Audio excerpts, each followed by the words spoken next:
Hey guys and welcome back to Sheryians coding school. आप सबका बहुत बहुत स्वागत है और ये पूरी की पूरी वीडियो होने वाली है ऑब्जेक्ट ओरिएंटेड प्रोग्रामिंग के ऊपर। तो सबसे पहले मैं क्लियर कर देता हूँ, इसका जो पहले पार्ट्स होंगे आपको दिख जाएगा नीचे टाइम स्टैम्प्स में। First part is all about theoretical knowledge, जिसमें तुम्हारे को कॉलेज वॉलेज में कभी एग्जाम्स है उसमें तुम लिख सको। Second part is about code की कैसे तुम उस सारा ऑब्जेक्ट ओरिएंटेड प्रोग्रामिंग को पाइथन में कोड कर सकते हो। And then third part is about a small project, जो मैंने बस दिखाने के लिए बताया किस टाइप के प्रोजेक्ट्स बन सकते हैं ऑब्जेक्ट ओरिएंटेड प्रोग्रामिंग से।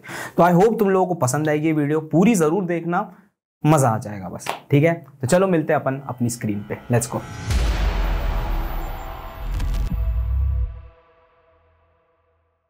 तो भाइयों वापस से स्क्रीन पे बहुत बहुत आप सबका स्वागत है और आज अपन लोग करने वाले हैं ऊप्स के बारे में बात, ऑब्जेक्ट ओरिएंटेड प्रोग्रामिंग। ठीक है, तो अगर इससे पहले कि तुमने वीडियोस नहीं देखी है तो प्लीज उनको चेकआउट कर लेना अच्छे से, क्योंकि ऑब्वियसली उसी के बाद अपन ऑब्जेक्ट ओरिएंटेड प्रोग्रामिंग सीखते हैं।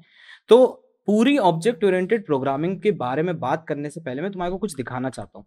सबसे पहले तो जब भी अपन प्रोग्रामिंग करते हैं पाइथन में, there are mainly 3 types of program जो अपन बिल्ड करते हैं। होता है एक इंपेरेटिव प्रोग्रामिंग, एक होती है फंक्शनल प्रोग्रामिंग और एक होती है object oriented programming. Now if you don't no what is imperative programming का मतलब अपन वन लाइनर्स कोड में, मतलब एक बार में किसी एक नंबर के ऊपर पूरा वर्क करते हैं। फॉर एग्जाम्पल जैसे कि तुम देख सकते हो, मैंने एक इनपुट लिया नंबर का और उसको मैंने देखा कि भाई ये इवन है कि ऑड है, तो मैंने लिख दिया if num mod 2 is equals to 0 print even number else print odd number. तो आई होप तुम्हारे को ये चीज समझ आ रही है कि मैंने बस एक इनपुट लिया नम और उसी को अपन चेक कर रहे हैं इवन है या ऑड है। फिर आती है अपनी फंक्शनल प्रोग्रामिंग में फर्क बस ये आता है कि अपन एक फंक्शन क्रिएट करते हैं और उस फंक्शन के अंदर अपन एज अ पैरामीटर एक चीज को एक्सेप्ट करते हैं और एज एन आर्ग्यूमेंट अपन उस पैरामीटर के ऊपर आइटम्स भेज देते हैं और उसको अपन चेक कर लेते हैं। फॉर एग्जाम्पल तुम देख सकते हो यहाँ पे लिखा हुआ है def even odd, this is a function और इस फंक्शन के अंदर भी अपन इवन एंड ऑड चेक कर रहे हैं, बट यहाँ पे बस ट्विस्ट ये आता है कि अपन मल्टीपल एलिमेंट को एक साथ चेक कर सकते हैं। कैसे? तुम नीचे देख सकते हो मैंने 2 लाइन लिखी है इवन और ऑड और उसके बाद मैंने एक चीज भेजी दैट इज 56 एंड अगेन मैंने इवन एंड ऑड लिखा है, उसके बाद मैंने भेजा 90। तो अपन ने 56 और 90 दोनों को चेक कर लिया एक साथ। तो फंक्शनल प्रोग्रामिंग में अपन ये बोल सकते हैं कि मैं अपने कोड को थोड़ा बहुत रीयूजेबल बना देता हूँ। और फिर फाइनली जिस चीज के लिए आज तुम आए हो that is object oriented programming, उसका भी तुम्हारे को कोड दिख रहा है। तुम देख सकते हो यहाँ पे मैंने क्लास बनाई है एक और उसके अंदर कुछ फंक्शन लिखा है। अभी तुम्हारे को कुछ भी समझ नहीं आएगा क्योंकि obviously you are here to learn this thing, but हाल फिलहाल बस तुम ये बोल सकते हो कि ये भी थोड़ा बहुत फंक्शनल की तरह होता है, लेकिन इसमें भी बहुत सारी अलग अलग चीजें आती हैं। इसमें अपने आते हैं क्लासेस, इसमें आते हैं ऑब्जेक्ट्स और वो सारी की सारी चीजें अपन पक्का भी देखेंगे इस वीडियो में अच्छे से। मैं तुम्हारे को एक चीज गारंटी दे रहा हूँ कि अगर तुम लोगों ने ये वाली पूरी वीडियो देख ली, तुम्हें कहीं और जाने की जरूरत नहीं पड़ेगी और तुम्हारा पूरा A to Z पाइथन में जो ऑब्जेक्ट ओरिएंटेड प्रोग्रामिंग यूज होता है वो पूरा का पूरा क्लियर हो जाएगा। This is my promise to you. ठीक है, लेकिन एक तुम्हारे को भी प्रॉमिस करना पड़ेगा कि भाई तुम्हें आखिरी तक इस वीडियो को जरूर देखना पड़ेगा, क्योंकि इसमें बहुत सारी बीच में ऐसे चीजें आने वाली हैं जिसको अपन बार बार देखेंगे और उन्हीं चीजों से समझेंगे। ठीक है, so let's start this video with our first thing कि what is special about OOPs, कि ऊप्स क्या ऐसा स्पेशल करता है जो अपन लोग इसको अपनाए, क्यों अपन फंक्शनल प्रोग्रामिंग की अप्रोच की हटा के अपन ऊप्स की अप्रोच को चूज करते हैं। देखो, सबसे पहले तो जो भी अपन ऑब्जेक्ट ओरिएंटेड प्रोग्रामिंग में कोड करते हैं वो रीयूजेबल होता है। जैसे फंक्शनल्स रीयूजेबल होते हैं, फंक्शंस को अपन रीयूज कर सकते हैं, वैसे ही ऊप्स को भी अपन रीयूज कर सकते हैं। Makes your code more reusable. ठीक है, easier to work with large problems, ठीक है, या फिर लार्ज प्रोग्राम्स। अब मैं क्यों बोल रहा हूँ लार्ज प्रोग्राम्स, काफी बार ऐसा होता है कि मेरे को किसी टाइप का सिस्टम बनाना होता है, जैसे रजिस्ट्रेशन सिस्टम हो गया, मैनेजमेंट सिस्टम हो गया, and different type of systems बनाने पड़ते हैं जिसमें अपने को सिस्टमेटिकली हर चीज के लिए करना रहता है। फॉर एग्जाम्पल अगर तुम अपने कॉलेज में जाते हो, तुम कॉलेज में जाके सबसे पहले क्या करते हो, अपना रजिस्ट्रेशन करते हो। रजिस्ट्रेशन के लिए तुम देते हो नाम, देते हो अपना, फिर अपनी ईमेल देते हो और अपना पासवर्ड देते हो एंड एवरीथिंग। ठीक है, फाइनली जब तुम रजिस्टर हो जाते हो अपने ईमेल और इन सब चीज़ों से, उसके बाद तुम अपना डेटा फीड करते हो कि भाई मेरे इस एग्जाम में कितना है, इस एग्जाम में कितना है। सो ये सारी जो चीज़ें होती हैं ये होता है एक सिस्टमैटिक फॉर्म में। और जब भी तुम्हारे को इस टाइप का एक सिस्टम बनाना होता है उसके लिए अपन क्या यूज करते हैं, ऑब्जेक्ट ओरिएंटेड प्रोग्रामिंग का। ठीक है, तो easier to work with large programs. Third point आता है oops program prevent you from repeating code. जैसा कि फंक्शनल प्रोग्रामिंग में भी तुम्हें रिपीट नहीं करना पड़ता कोड को, एक बार कोड लिखो और बार बार उसको रीयूज कर सकते हो, वैसे ही सेम चीज अपन ऑब्जेक्ट ओरिएंटेड प्रोग्रामिंग में भी एक्सपेक्ट कर सकते हैं। ठीक है, और द लास्ट पॉइंट जो सबसे ज्यादा इंपॉर्टेंट पॉइंट होता है that is oops provide you security. क्या प्रोवाइड करता है? सिक्योरिटी प्रोवाइड करता है। इस पॉइंट को अभी अगर तुम समझने की कोशिश करोगे तो मैं एकदम से नहीं आएगा कि भैया कैसी सिक्योरिटी प्रोवाइड करता है, बट बाद में जब तुम कोड को देखोगे, जब तुम इनकैप्सुलेशन और इन सब चीज़ों के बारे में पढ़ोगे, तब तुम्हें पूरा क्लियर हो जाएगा किस टाइप की सिक्योरिटी प्रोवाइड करता है। ठीक है, so these are the main points जिसकी वजह से अपन लोग ऊप्स को अप्रोच लेते हैं, फिर ऊप्स की पढ़ाई करते हैं। ठीक है, तो चलो भाई नेक्स्ट पॉइंट देखते हैं। व्हाट वी नीड, क्या क्या अपने को चाहिए इस पूरी वीडियो को कंप्लीट करने के लिए। Here are the list of things. First is what is encapsulation, what is class and objects, creating class attributes, class methods, difference between public and private class attributes and method, making classes objects, what is constructor function, object attribute methods, और बहुत सारी चीजें। ठीक है, तो अब तुम देख सकते हो ये सारी, तुम्हारे को अभी मैं गारंटी दे रहा हूँ ज्यादा कुछ समझ नहीं आ रहा होगा, बट एक एक करके इन सारे टॉपिक्स को अपन देखेंगे, इन सारे क्वेश्चंस का आंसर देखेंगे और अपन कोड बेस पे देखेंगे किस तरीके से ऑब्जेक्ट ओरिएंटेड प्रोग्रामिंग वर्क करती है। ठीक है, तो जुड़े रहना इस वीडियो में और आगे बढ़ते हैं अपन सबसे पहले बेसिक समझने से। But first let's start with basic knowledge. ठीक है, तो बेसिक्स में जब भी मैं ऑब्जेक्ट ओरिएंटेड की प्रोग्रामिंग की बात करता हूँ तो तुमने सुना होगा देयर आर 4 पिलर्स। अपने कॉलेज में भी अगर तुमने एग्जाम दिया होगा या फिर कॉलेज में भी तुम्हारे जो एग्जाम्स होते हैं उसमें object oriented programming as a subject आता है, तो उसमें तुमने देखा होगा देयर आर मेनली 4 पिलर्स, और उन 4 पिलर्स को अपन कहते हैं इनकैप्सुलेशन, एब्स्ट्रैक्शन, पॉलीमॉर्फिज्म और इनहेरिटेंस। तो ये जो 4 पिलर्स होते हैं इन सब के बारे में पहले देखेंगे बाद में, बट उससे पहले जो मेन चीज देखनी है वो है क्लासेस एंड ऑब्जेक्ट्स। मतलब ये मान लो कि जब भी तुम्हें ऑब्जेक्ट ओरिएंटेड प्रोग्रामिंग का यूज करना है, एक चीज होती है क्लास और एक चीज होती है ऑब्जेक्ट जिसका हमेशा तुम्हारे को यूज आएगा। ठीक है, अब समझते हैं सबसे पहले कि क्लासेस होती क्या है। What are classes? A class is a blueprint for creating objects. भैया आपने बोला a class is a blueprint for creating objects, और भैया मुझे कुछ भी समझ नहीं आया क्या ब्लूप्रिंट होता है। चलो ठीक है, कभी तुमने देखा है कभी कोई सा घर वर बनते हुए, या फिर घर बनने से पहले तुम लोग एक क्या करते हो, पहले एक ब्लूप्रिंट तैयार करते हो कि मेरे को किस तरीके का अपना घर बनाना है, उसका पूरा ढांचा तैयार करते हो कि नहीं करते हो? तो उसी टाइप से क्लास एक तरीके से एक ब्लूप्रिंट होता है जिसके बेसिस पे बहुत सारी चीजें बन सकती है। मैंने क्या बोला? क्लास एक ब्लूप्रिंट होता है जिसके बेसिस पे बहुत सारी डिफरेंट डिफरेंट चीजें बन सकती है। अब मैं तुम्हारे को एक एग्जांपल के साथ समझाता हूँ। ठीक है, example is a car factory. क्या? Car factory. एक बात बताओ, कभी भी अगर तुम फैक्ट्री विजिट करते हो किसी भी चीज की, तो फैक्ट्री में क्या होता है ना कि प्री रिक्विजिट चीजें होती हैं जिसको अपने को फॉलो करना होता है। फॉर एग्जांपल तुम यहाँ पे देख सकते हो कार फैक्ट्री है, और फैक्ट्री हमेशा क्या चाहिए, फैक्ट्री को कुछ भी अगर चीजों को बनाना है तो उसको सबसे पहले चाहिए भाई कौन सा बॉडी टाइप बनाना है आपको, फिर उसको चाहिए कि भाई कौन से टायर्स लगाने हैं अपनी गाड़ी में, और फिर उसको चाहिए भाई आपका इंजन टाइप क्या होगा। अगर तुमने 3 चीजें प्रोवाइड कर दी तो वो कार फैक्ट्री तुम्हारे को एक कार बना के दे देगी या फिर बाइक बना के दे देगी। अब देखो, अगर मैंने इन तीनों चीजों को प्रोवाइड कर दिया तो मेरे को क्या आंसर्स मिलेंगे। फॉर एग्जांपल मेरे को इस कार फैक्ट्री से 3 चीजें मैंने बोला था कि मेरे को चाहिए बॉडी टाइप, मेरे को चाहिए टायर्स और मेरे को चाहिए इंजन टाइप। तो ये body type, tyre and engine type is just a blueprint जो मेरे को रिक्वायर्ड है कभी भी किसी चीज को बनाने के लिए। और जब मेरे को ये तीनों चीजें मिल जाएंगी तो मैं फाइनली क्या बना दूंगा, उसका एकदम एंड रिजल्ट बना दूंगा। और तुम देख सकते हो जैसे कि मैंने एक फरारी गाड़ी बनाई, फरारी को बनाने के लिए मेरे को बॉडी टाइप चाहिए कवर्ड बॉडी टाइप, मेरे को टायर्स चाहिए 2 लेयर्ड के टायर्स हो जाए, और इंजन टाइप चाहिए 8 साइकिल का। अगर ये तीनों चीजें मैंने प्रोवाइड करी और फाइनली मेरे का क्या बन के तैयार होगा, फरारी बन के तैयार हो जाएगी। वैसे ही भाई एक और, जैसे कि तुम जानते हो अपनी लॉर्ड ऑल्टो, ऑल्टो को अगर मुझे बनाना है तो मेरे को बॉडी टाइप अगेन कवर्ड चाहिए, टायर चाहिए 1 लेयर्ड, इंजन टाइप चाहिए 2 साइकिल, और मेरी लॉर्ड ऑल्टो बन के तैयार हो जाएगी। देन सबसे बेस्ट सिग्मा स्प्लेंडर। स्प्लेंडर तो तुम जानते ही हो, सब लोगों की फेवरेट बाइक रही है ये। तो स्प्लेंडर में भी मैंने बोल दिया भाई मेरे को चाहिए बॉडी टाइप ओपन, टायर्स चाहिए 3 लेयर्ड और इंजन टाइप चाहिए 8 साइकिल। ठीक है, तो अगर मेरे को समझना है कि भैया इन सारी चीजों में क्लास क्या है, class is just this factory. क्यों? क्योंकि फैक्ट्री मांगती है ब्लूप्रिंट एक तरीके से कि मेरे को क्या क्या ऑब्जेक्ट्स रिक्वायर्ड हैं, और अगर तुमने उन ब्लूप्रिंट्स के बेसिस पे तुमने सारे ऑब्जेक्ट्स को मेट कर दिया तो तुम्हारा फाइनल प्रोडक्ट बन के तैयार हो जाएगा। आई इतनी बात समझ? और अभी एकदम से ये मत सोचना कि भैया कोड कहाँ है, कोड में देखना है, देखेंगे, we will see each and everything in code, but उससे पहले अपने को थोड़ा सा बेसिक समझना पड़ेगा कि किस तरीके से क्लास, ऑब्जेक्ट, इनकैप्सुलेशन, इनहेरिटेंस सब वर्क करता है। ठीक है, तो अभी के लिए बस ये समझ लो, जब भी मैं ब्लूप्रिंट्स की बात करता हूँ that is a class.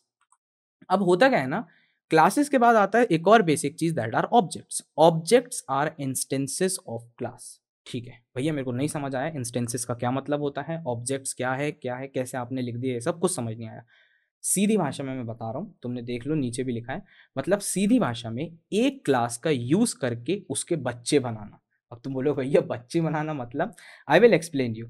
Example में देखो, in the last example Alto, bike and Ferrari are objects. इसका मतलब अगर मैं पिछले वाले एग्जाम्पल में देखूंगा तो ये जो फरारी हुई या फिर ये ऑल्टो हुई या फिर ये स्प्लेंडर हुई, ये सब क्या होगा, इसके ऑब्जेक्ट्स हो गए। ऑब्जेक्ट्स कैसे हुए, जैसा कि मैंने बोला था, मेरी एक क्लास होती है, क्लास का एक ब्लूप्रिंट रहता है, ब्लूप्रिंट में रिक्वायर्ड आइटम्स रहते हैं, फॉर एग्जांपल बॉडी टाइप दो, टायर्स दो, इंजन टाइप्स दो, और उन ब्लूप्रिंट वाली चीज़ों को अगर मैंने मेट कर दिया तो मेरे क्या बनते हैं, फाइनल प्रोडक्ट्स बनते हैं या फिर फाइनल ऑब्जेक्ट्स बनते हैं।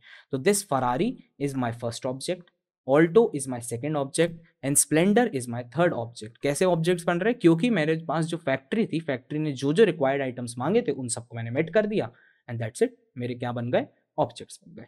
तो आई होप तुम लोगों को अभी तक इस चीज में दिक्कत ना हो रही हो। अगर दिक्कत हो रही हो तो जल्दी से बस क्या करो, डबल ट्रिपल टैप करो और थोड़ा सा 10-10 सेकंड पीछे जाओ और वापस से देख लो क्लासेस एंड ऑब्जेक्ट्स क्या होते हैं। क्यों, क्योंकि जब भी अपन पूरी प्रोग्रामिंग करेंगे, ऑब्जेक्ट ओरिएंटेड प्रोग्रामिंग की, उसमें चीजों का तो यूज करेंगे, इनहेरिटेंस का भी करेंगे, इनकैप्सुलेशन का भी करेंगे, बट जो क्लास एंड ऑब्जेक्ट होता है that is the main part. अगर तुम्हें क्लासेस एंड ऑब्जेक्ट्स बनाना आ गया है, तुम ये मान के चल सकते हो तुमने 60 to 70% अपना ऑब्जेक्ट ओरिएंटेड प्रोग्रामिंग कवर कर लिया।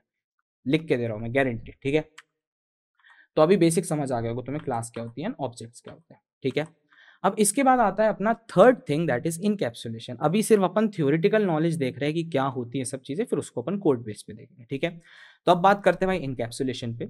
इन programming, encapsulation is about keeping some information या फिर data safe and only letting it be changed और looked at a specific veg.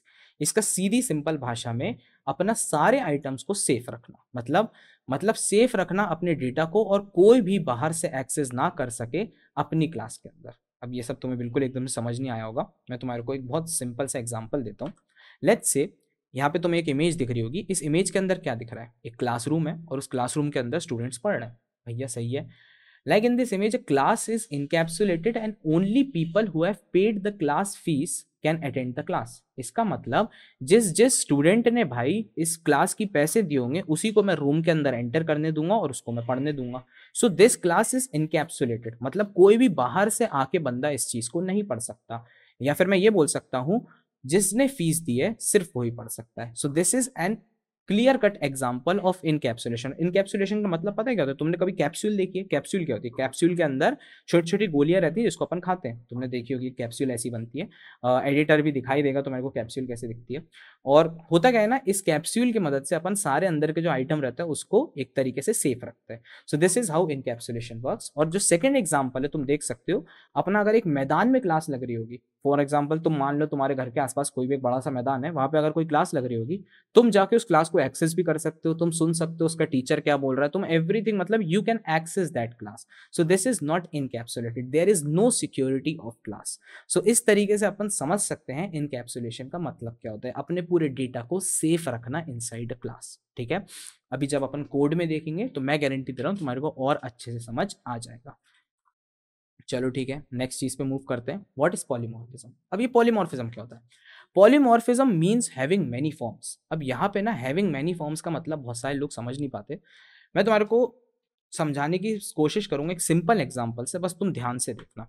तुम एक फोन देख सकते हो सामने अपनी स्क्रीन पे, हाँ ऑब्वियसली देख सकते हो। क्या इस फोन से तुम फोटो खींच सकते हो, हाँ भैया बिल्कुल खींच सकते हैं। क्या इस फोन के अंदर तुम कैलकुलेटर खोल के कैलकुलेटर चला सकते हो, हाँ भैया बिल्कुल चला सकते हैं। क्या इस फोन के अंदर तुम गेम्स भी खेल सकते हो, हाँ भैया। क्या इस फोन के अंदर तुम अपना डिस्प्ले देख सकते हो, हाँ भैया सब कर सकते हैं। तो ये जो फोन है ना, फोन अपना एक पॉलीमॉर्फिक बिहेवियर शो कर रहा है। अब तुम बोलोगे भैया कैसे पॉलीमॉर्फिक बिहेवियर शो कर रहा है, बहुत सिंपल लैंग्वेज में समझो। एक ऐसी चीज जो बहुत सारे डिफरेंट टास्क परफॉर्म कर सके, that is showing a polymorphic behaviour. जैसा कि तुम एग्जांपल में देख सकते हो, this phone here, the phone have both the qualities of a camera and a calculator, so it is showing a polymorphic behaviour. अब यहाँ पे हम लोग जब भी ऑफलाइन क्लासेस लेते थे, तो ऑफलाइन क्लासेस में हम लोग बहुत अच्छा एग्जाम्पल देते हैं। यू नो मेल पर्सन के पास चलो छोड़ो वो वाली चीज, मैं एग्जाम्पल देना नहीं चाह रहा, नहीं तो देऊं कि नहीं दूं सार्थक।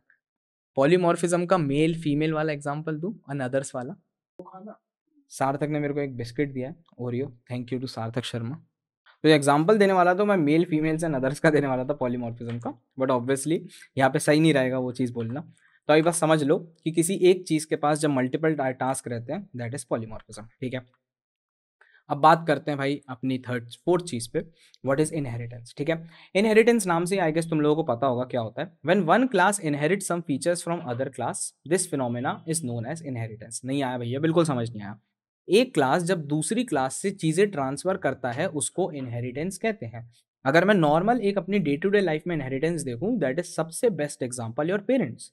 तो अब तुम अपने पेरेंट्स से ही उनकी सारी प्रॉपर्टीज को इनहेरिट करते हो। फॉर एग्जांपल, तुम्हारे पापा की हाइट लंबी है, तुम्हारी हाइट भी कहीं ना कहीं थोड़ी सी लंबी हो जाएगी। तुम्हारे पापा की हाइट छोटी है, तुम्हारी हाइट भी छोटी रह जाएगी। सो this is basic phenomena of inheritance जो तुम देखते हो। But upon object oriented programming में अगर बात करें तो वो थोड़ा डिफरेंट वर्क करता है। यहाँ पे इनहेरिटेंस पेरेंट्स से नहीं होता, यहाँ पे इनहेरिटेंस होता है क्लासेस से। मतलब अपन क्लासेस की जो चीज़ें हैं, जैसे मेथड्स हो गया या फिर अपने वेरिएबल्स हो गए, एट्रीब्यूट्स हो गए, उन सबको इनहेरिट करते हैं। अभी मत समझो इतनी सारी चीज़ें, जब कोड करेंगे तुम्हारे को क्लियर हो जाएगा। तो तुम एग्जाम्पल समझ गए। एंड द लास्ट थिंग, या फिर मैं बोल सकता हूँ the fourth pillar, what is abstraction. Abstraction क्या होता है?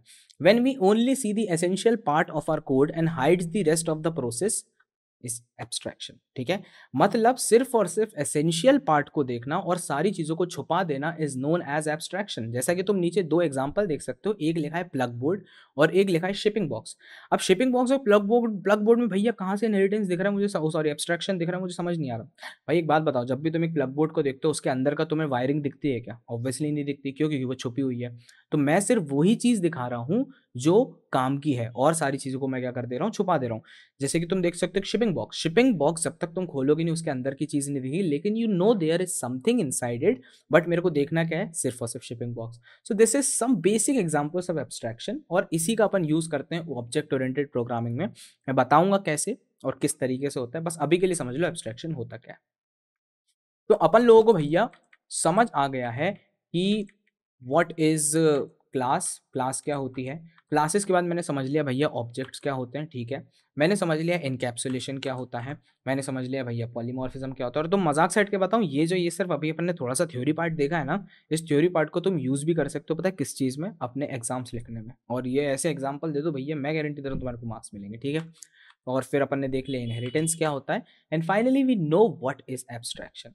अब जब ये सारी चीजें कंप्लीट हो जाती हैं, अब अपन मेन पार्ट से शुरू कर सकते हैं, कोड पार्ट से। किस तरीके से इन सब चीजों को कोड किया जाता है पाइथन में, और कैसे कैसे इन सब का वर्क होता है। ठीक है, so let's start by creating a class, the first and foremost thing in object oriented programming। ठीक है, तो एज यू नो, जब भी मेरे को कोड लिखना रहता है मैं किधर जाता हूँ? VS कोड पे। मैंने एक नया फोल्डर बनाया, उस नए फोल्डर का नाम लिख दिया मैंने ऊप्स, और ऊप्स को खोल लिया है मैंने open with code, show more option, open with code. और यहाँ पे मैंने बना ली एक नई फाइल main.py। आई होप तुम्हारे को दिख रही होगी। अब इस फाइल के अंदर मैं स्टार्ट करता हूँ ऑब्जेक्ट ओरिएंटेड प्रोग्रामिंग के बेसिक से, और सबसे पहली चीज जो मुझे करनी है that is creating a class. कैसे एक क्लास को क्रिएट किया जाता है। ओके, जब भी तुम्हारे को क्लास को क्रिएट करना है ना, तुम्हें एक कीवर्ड लिखना पड़ेगा। अब तुम बोलोगे भैया कीवर्ड क्या होता है? पुरानी वीडियोस अगर तुमने देखी है तुम्हें पता है कीवर्ड क्या होते हैं। जब भी मेरे को एक फंक्शन डिफाइन करना होता है मैं लिखता हूँ डेफ। जब भी मेरे को एक वेरिएबल बनाना रहता है, मेरे को एक सीधे उसका वेरिएबल का नाम लिखना पड़ता है। मुझे अगर फॉर लूप बनाना होता है तो मुझे फॉर लिखना पड़ता है। ऐसे ही अगर मुझे क्लास क्रिएट करनी है तो क्लास के लिए मुझे क्या लिखना पड़ता है? क्लास। दैट्स इट, हो गया काम। जैसे ही तुमने क्लास लिखा, तुमने बना दिया है एक क्लास को। अब ऑब्वियसली क्लास तो बन गई, लेकिन भैया क्लास का कुछ नेम होना चाहिए। तो ऑब्वियसली सेकंड चीज जो तुम दोगे that is class name. Class का नेम तुम कुछ भी दे सकते हो, जैसे वेरिएबल्स का कुछ भी नेम होता है वैसे ही क्लास का भी कुछ भी नेम हो सकता है, एक्सेप्ट कीवर्ड्स। कीवर्ड्स को छोड़ देना, जैसे फॉर मत दे देना, क्लास फॉर दे दिया तो फॉर वॉर इसलिए मत देना क्योंकि ये कीवर्ड्स होते हैं, रिजर्व्ड कीवर्ड्स हैं जो पाइथन उनको अलग तरीके से यूज करता है। तो लेट्स से मैंने दे दिया क्लास FACTORY फैक्ट्री। अब फैक्ट्री क्यों दे रहा हूँ भैया? क्योंकि मैंने अभी जस्ट एग्जांपल दिया था वो था कार फैक्ट्री का। तो क्यों ना भाई उसी एग्जांपल को थोड़ा और आगे बढ़ाते हुए मैं तुम्हारे को समझाऊं कैसे एक ब्लूप्रिंट वर्क करता है। ठीक है, मैंने एक एग्जांपल दे दिया फैक्ट्री का। ठीक है, मैंने बनाई क्लास फैक्ट्री, और इसमें भैया कुछ ऐसा होता है कि नेम केस कन्वेंशंस होते हैं। यस, जब भी तुम क्लास का नेम दे रहे हो तो कोशिश करना जो फर्स्ट लेटर होता है उसको हमेशा कैपिटल रखो। क्यों कैपिटल रखो? बस लिखने का तरीका होता है, इसी तरीके से अपन लिखते हैं क्लासेस को। पहले क्लास लिखो, क्लास के बाद उस क्लास का नाम लिख दो, और फिर उसके बाद भैया उसके बाद बस लगा दो तुम कॉलम्स। कोई ब्रैकेट कुछ नहीं भाई, ना ब्रैकेट लगाना ना कुछ। अपन फंक्शंस बनाते हैं तो ब्रैकेट बनाया जाता है, अभी क्या करना है? बस कॉलम्स लगा के खत्म कर देना है। और इसके अगर अंदर तुमने लिख दिया पास, तो अब ये फैक्ट्री जो है ये क्या बन चुकी है? एक क्लास बन चुकी है। मैं टाइप चेक करवा देता हूँ तुम्हारे को। टाइप लिखा मैंने, टाइप फैक्ट्री। देख लेते हैं भाई क्या आ रहा है इसका टाइप। मैंने इसको रन किया तो तुम देख सकते हो class type class type class class लिखना पड़ता है, इसीलिए उसने बोल दिया क्लास टाइप। तो this is what we have to do. I hope तुम्हारे को समझ आ रहा होगा। तो ये बन गई है क्लास। अब इस क्लास का भैया यूज कैसे करना है मैं सब समझाऊंगा, पहले अपन बेसिक से चलते हैं आगे एक एक करके। अब आता है क्लास एट्रीब्यूट्स एंड मेथड्स। भैया नाम सुन के डरने लग गया कि यार ये क्या होते हैं एट्रीब्यूट्स और मेथड्स, इतने मुश्किल मुश्किल नाम क्यों बोल रहे हो। टेंशन मत लो भाई, मैं तुम्हारे को समझाऊंगा एट्रीब्यूट्स और मेथड, ठीक है। लेट्स से एक बहुत सिंपल सा एग्जांपल दे रहा हूँ। जब भी तुम्हारे को एक वेरिएबल क्रिएट करना रहता है तुम क्या करते हो, वेरिएबल क्रिएट करने के लिए लो भैया ए इज इक्वल्स टू 12 लिख दिया, ए क्या बन गया मेरा एक वेरिएबल बन गया, सही है। बी इज इक्वल्स टू 45, ये बी क्या बन गया एक वेरिएबल बन गया, बिल्कुल सही। अब होता क्या है ना, लेट्स से मैंने एक क्लास क्रिएट करी और क्लास के अंदर मैंने लिख दिया FACTORY क्लास फैक्ट्री, और उसके अंदर जब मैं पास लिख रहा था, पास लिखने की जगह मैंने एक वेरिएबल डिफाइन किया। क्या डिफाइन किया, एक variable a is equals to मैंने 12 डिफाइन कर दिया। अब तुम्हें पता है इस ए को मैं बोलूंगा क्या, इस ए को मैं वेरिएबल नहीं बोलूंगा, इस ए को मैं बोलूंगा एट्रीब्यूट।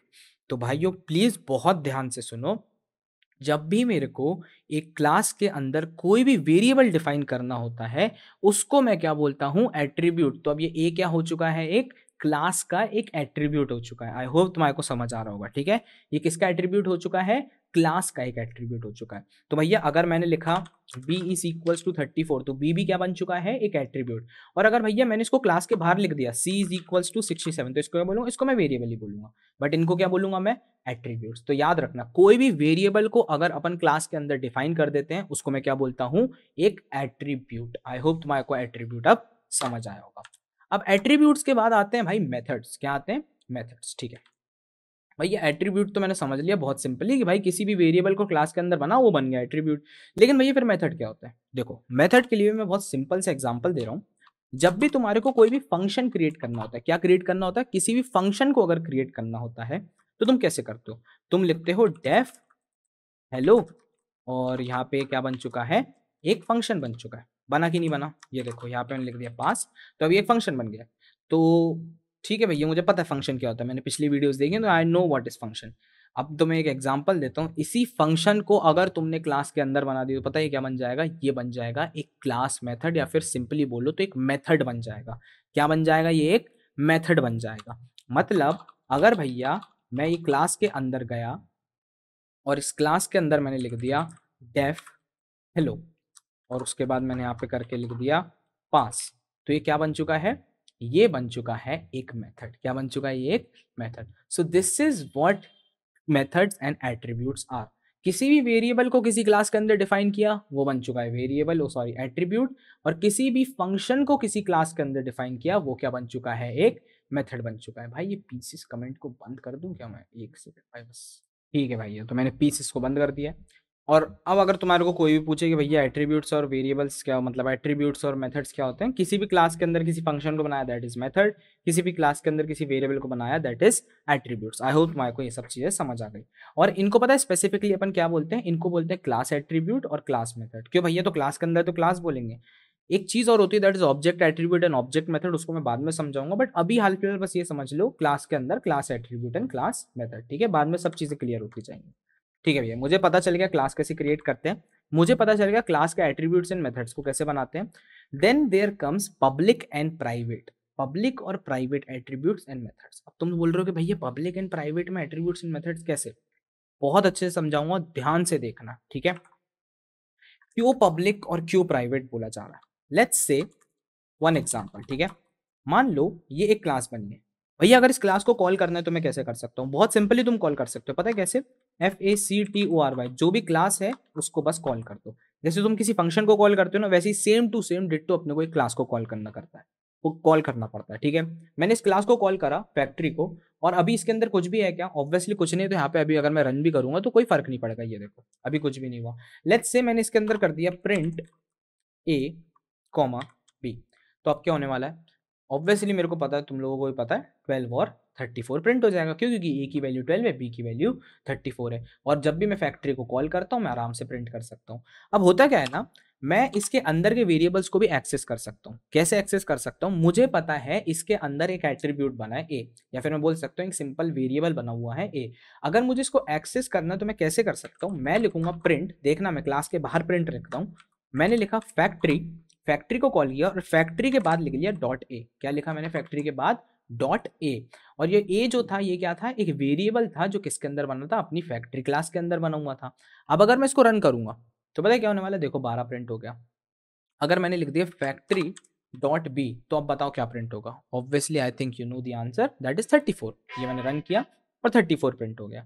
तो भैया ये तो बहुत यार सिंपल सा हो गया। आप तो बोल रहे थे इसके अंदर बहुत सारी सिक्योरिटी मिलेगी, ये तो कोई भी बाहर से एक्सेस कर लेगा इसके सारे वेरिएबल्स के, तो ग्लोबल स्कोप हो गया इन सारे वेरिएबल्स का। यस, एक तरीके से जब भी तुम किसी फैक्ट्री या फिर किसी भी क्लास के अंदर कुछ भी आइटम्स को बनाते हो, उनका scope by by default global रहता है।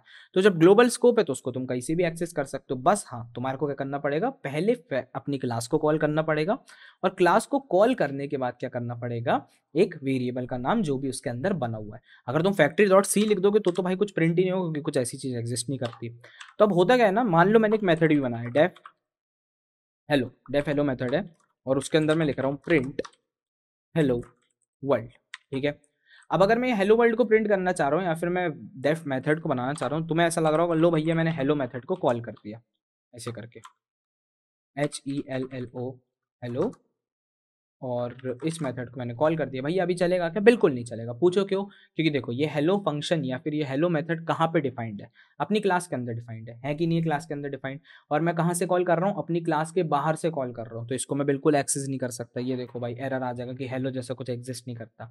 लेकिन अगर मैंने पहले अपनी फैक्ट्री क्लास को एक्सेस किया, और उस क्लास को एक्सेस करने के बाद मैंने फाइनली किसको एक्सेस किया? अपने फंक्शन को एक्सेस किया या फिर अपने मेथड को एक्सेस किया, तो मैं प्रिंट हेलो वर्ल्ड कर सकता हूं।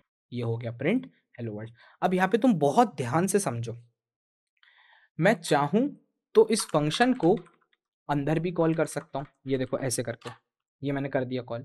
और मैं चाहूँ तो इस फंक्शन को बाहर से भी कॉल कर सकता हूँ। बाहर से कॉल करने के लिए बस क्या रहेगा? एक छोटा सा एक ट्विस्ट रहेगा, जिसमें तुम्हारे को पहले क्लास को कॉल करना है और फिर उसके बाद फंक्शन को कॉल करना है। और अगर अंदर से ही करना है तो तुम डायरेक्टली हेलो भी लिख दो तो भी कॉल हो जाएगा।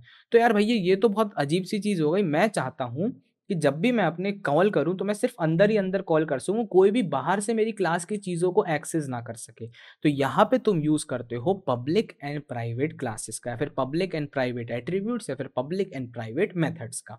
अब जब भी तुम लोगों को अपने इन मेथड्स या फिर इन एट्रीब्यूट्स को, ये जो तीनों चीजें हैं मेथड्स एंड एट्रीब्यूट्स, इनको अगर प्राइवेट बनाना है, तो प्राइवेट बनाने के लिए तुम्हें बस क्या यूज करना पड़ेगा? इनकैप्सुलेशन का। किसका यूज करना पड़ेगा? इनकैप्सुलेशन का। तो इनकैप्सुलेशन के लिए तुम्हारे को सबसे बेस्ट चीज है दैट इज डबल अंडरस्कोर। बस हो गया भैया। तो क्या ये ए इनकैप्सुलेट हो गया? हाँ भाई, ये ए इनकैप्सुलेट हो चुका है। अब कोई भी बाहर वाला आदमी इसको एक्सेस नहीं कर सकता। अब तुम बोलोगे भैया बाहर वाला आदमी कैसे एक्सेस नहीं कर सकता? ये देखो, अभी मैं कर रहा हूं print factory dot b. Factory is my class, class के बाद मैंने डॉट लगाया, डॉट के बाद मैंने किसको एक्सेस किया? ऑब्वियसली अपने एक वेरिएबल को, या फिर मैं बोल सकता हूं एक अपने एट्रीब्यूट को। ठीक है, अब अगर मैं इसको प्रिंट करूंगा तो प्रिंट होगा क्या? हाँ भैया बिल्कुल हो जाएगा। लो 34 प्रिंट हो गया ना। व्हाट इफ मैं ए को एक्सेस करना चाह रहा हूं? ध्यान से देखना, ए के आगे डबल अंडरस्कोर लगा हुआ है, तो क्या वो एक्सेस हो सकता है? नहीं भाई, अब वो बाहर से एक्सेस नहीं हो सकता। उसको सीधे डिनायंस मिल जाएगा, या फिर बोल देंगे कि भाई आप एक्सेस इसको नहीं कर सकते। जैसे कि देख सकते हो मैंने रन किया तो आ गया type object factory has no attribute A. अरे यार भैया क्या बेवकूफ समझते हो हमें? हमें क्लियर दिख रहा है आपने दो अंडरस्कोर लगाए हैं, तो एक्सेस करते समय भी दो अंडरस्कोर लगा दो, हो जाएगा। ऐसा है क्या भाई? अब अगर मैं रन करूंगा ना, स्टिल अपन इसको एक्सेस नहीं कर सकते। लो 4 बार 5 बार रन कर दूंगा, हर बार क्या आएगा? Type object factory has no attribute underscore underscore a. मतलब सीधी भाषा में समझो, जब भी मेरे को किसी भी चीज को प्राइवेट करना है या फिर मैं चाहूं कि बाहर वाला उसको कोई भी एक्सेस ना कर सके, तो उसके लिए मेरे को क्या करना पड़ता है? Underscore underscore. ठीक है, तो यहां पे मैं बोल सकता हूं b is a public and a is a private attribute. ठीक है, अब अपन मेथड्स की अगर बात करें, मेथड्स भी पब्लिक और प्राइवेट होते हैं। अभी हेलो क्या है? अभी हेलो मेरे को क्लियर दिख रहा है, इट्स अ पब्लिक मेथड, कोई भी इसको यूज कर सकता है। मतलब अगर मैं चाहूं तो फैक्ट्री को कॉल करूंगा, फैक्ट्री डॉट हेलो को कॉल करूंगा, और मैंने इसको कॉल कर दिया अपने हेलो फंक्शन को। ये लो मैंने इसको रन किया और क्या हो रहा है? हेलो वर्ल्ड प्रिंट हो रहा है। लेकिन अगर इसके आगे मैंने डबल अंडरस्कोर लगा दिया, अब ये क्या बन चुका है? एक प्राइवेट मेथड। क्या बन चुका है? एक प्राइवेट मेथड, जो कि सिर्फ और सिर्फ क्लास के अंदर ही तुम कॉल कर सकते हो। इसको कहीं भी बाहर से कॉल नहीं कर सकते। ठीक है, अब अगर मैंने इसको रन किया तो तुम देख सकते हो एरर आ जाएगा कि ऐसा कोई हेलो जैसा फंक्शन एग्जिस्ट नहीं करता। अब तुम बोलोगे लो यार भैया डबल अंडरस्कोर लगा दिया, अगेन वही दिक्कत आएगी। मैंने क्या बोला है भाई, अगर तुम कुछ भी कर लो तुम इसको अब एक्सेस नहीं कर सकते। Now there are some tricks in Python जिसमें तुम इन सब चीजों को कर सकते हो, बट अपन उसके बारे में बाद में डिस्कस करेंगे, ठीक है। अब होता क्या है ना, जब मैंने एट्रीब्यूट्स बना दिए, मैंने वेरिएबल्स बना दिए, मैंने समझ लिया कि पब्लिक और प्राइवेट कैसे होते हैं, और फाइनली अगर तुम लोगों को इनको एक्सेस करना है, मान लो भाई अब ये हेलो फंक्शन है, इसको तो मैं बाहर से एक्सेस कर नहीं पा रहा, इसको अंदर से कैसे एक्सेस करूं, कुछ भी मत करो, क्लास के अंदर अगर तुम हेलो फंक्शन लिख दोगे तो तुम उसको एक्सेस कर सकते हो। ये देखो क्लास के अंदर क्या किया मैंने, हेलो फंक्शन को एक्सेस कर सकता हूँ। अगर मैंने अभी इसको रन किया और मैंने सिर्फ अपनी फैक्ट्री क्लास को कॉल किया तो क्या होने वाला है जल्दी बताओ। फैक्ट्री क्लास को कॉल करूंगा, ये सब एक बार में रन होगा और फिर क्या हो जाएगा, हेलो कॉल हो जाएगा। मैंने रन किया तो तुम देख सकते हो हेलो वर्ल्ड प्रिंट हो गया। तो याद रखना जब भी अपने को पब्लिक और प्राइवेट की बात हो, public is something that can be accessed outside our class, class के बाहर तुम उसको एक्सेस कर सकते हो। प्राइवेट करने के लिए तुम्हें बस डबल अंडरस्कोर लगाना है और उसमें तुम किसी भी तरह से बाहर से उस चीज को एक्सेस नहीं कर सकते। And this is the concept of encapsulation. किसका कॉन्सेप्ट है ये, इनकैप्सुलेशन का। आई होप तुम्हारे को ये वाली चीज समझ आई हो। चलो भाइयों, यही था पब्लिक एंड प्राइवेट। और एक और तरीका होता है क्लास में एक प्राइवेट क्लास बनाने का, उसके लिए तुम यहाँ पे यूज कर सकते हो एक डेकोरेटर का क्लास मेथड। अभी तुम बोलोगे भैया व्हाट इज डेकोरेटर, डेकोरेटर बाद में कभी और क्लास में समझेंगे, बट ये याद रख लो कि कभी भी कोई फंक्शन को डिफाइन करते समय, मान लो डेफ हेलो और उसके बाद मैंने लिख दिया यहाँ पे प्रिंट यो, तो ये भी क्या बन चुका है, एक सिर्फ और सिर्फ क्लास मेथड। इसको भी तुम बाहर से एक्सेस नहीं कर सकते। क्यों नहीं कर सकते, क्योंकि ऊपर मैंने स्पेसिफिकली लिख लिया है कि भाई ये क्या है, एक क्लास मेथड है, तो @ क्लास मेथड का। बट अभी इनका यूज मत करना डेकोरेटर्स का, अभी जो मैंने पहले वाली चीजें समझाई है बस वो सब समझते चलो, इसे मैंने बताने के लिए दिखा रहा है कि इस तरीके से भी चीजें काम हो सकती है, ठीक है। चलो, तो ये था अपना कोड जिसमें मेरे को समझ आई कैसे एक पब्लिक और प्राइवेट काम करता है। अब चलो समझते हैं नेक्स्ट चीज, दैट इज एन ऑब्जेक्ट, कि किसी एक ऑब्जेक्ट को बनाते कैसे और कैसे एक ऑब्जेक्ट वर्क करता है। Let's go. तो अब अगर ऑब्जेक्ट्स की बात करेंगे तो ऑब्जेक्ट्स के लिए मैंने तुम्हारे को जस्ट अभी एक एग्जांपल दिया था, याद है तुम लोगों को? ये वाला एग्जांपल था, याद करो। एक कार फैक्ट्री थी, कार फैक्ट्री में फरारी बन रही है, ऑल्टो बन रही है, स्प्लेंडर बन रही है। तो ये जो आखिर के ये प्रोडक्ट्स होते हैं, दीज आर ऑब्जेक्ट्स। क्यों? क्योंकि ऑब्जेक्ट्स क्या कर रहे हैं, अपनी क्लास का ब्लूप्रिंट यूज कर रहे हैं। अब तुम बोलोगे यार भैया अभी तक जो अपन ने देखा, मैंने तो ऐसा कुछ देखा ही नहीं भैया ब्लूप्रिंट जैसा ये सब चीजें। टेंशन मत लो, सब देखेंगे, बट अभी हाल फिलहाल बस क्या समझना है तुम्हें कि ऑब्जेक्ट होता क्या है, ठीक है। एक सिंपल आसान भाषा में समझा रहा हूँ। लेट्स से इन सब चीजों को मैंने हटा दिया और इसके अंदर मैं लिख दिया a is equals to 12, b is equals to 13। तो यहाँ पे मैंने क्या बनाया, यहाँ पे कुछ नहीं बनाया, मैंने क्या कुछ सीधे सीधे एट्रीब्यूट्स बनाए, ठीक है। और वो दो एट्रीब्यूट्स क्या हैं, दोनों के दोनों पब्लिक एट्रीब्यूट्स हैं। क्यों? क्योंकि इनको मैं बाहर से एक्सेस कर सकता हूँ। ये लो भाई, यहाँ पे मैंने लिखा फैक्ट्री डॉट ए मैं प्रिंट कर सकता हूँ, फैक्ट्री डॉट बी भी प्रिंट कर सकता हूँ। अब भैया ऑब्जेक्ट्स क्या होते हैं, याद रखना जब भी मैं किसी क्लास को कॉल करना होता है तो क्लास को कॉल करने के लिए करता हूँ यहाँ पे फैक्ट्री को कॉल करता हूँ, और फैक्ट्री को जैसे ही कॉल करते हैं क्लास कॉल होती है और इसके अंदर की ये सारी चीजें इनिशियलाइज हो जाती है, ठीक है।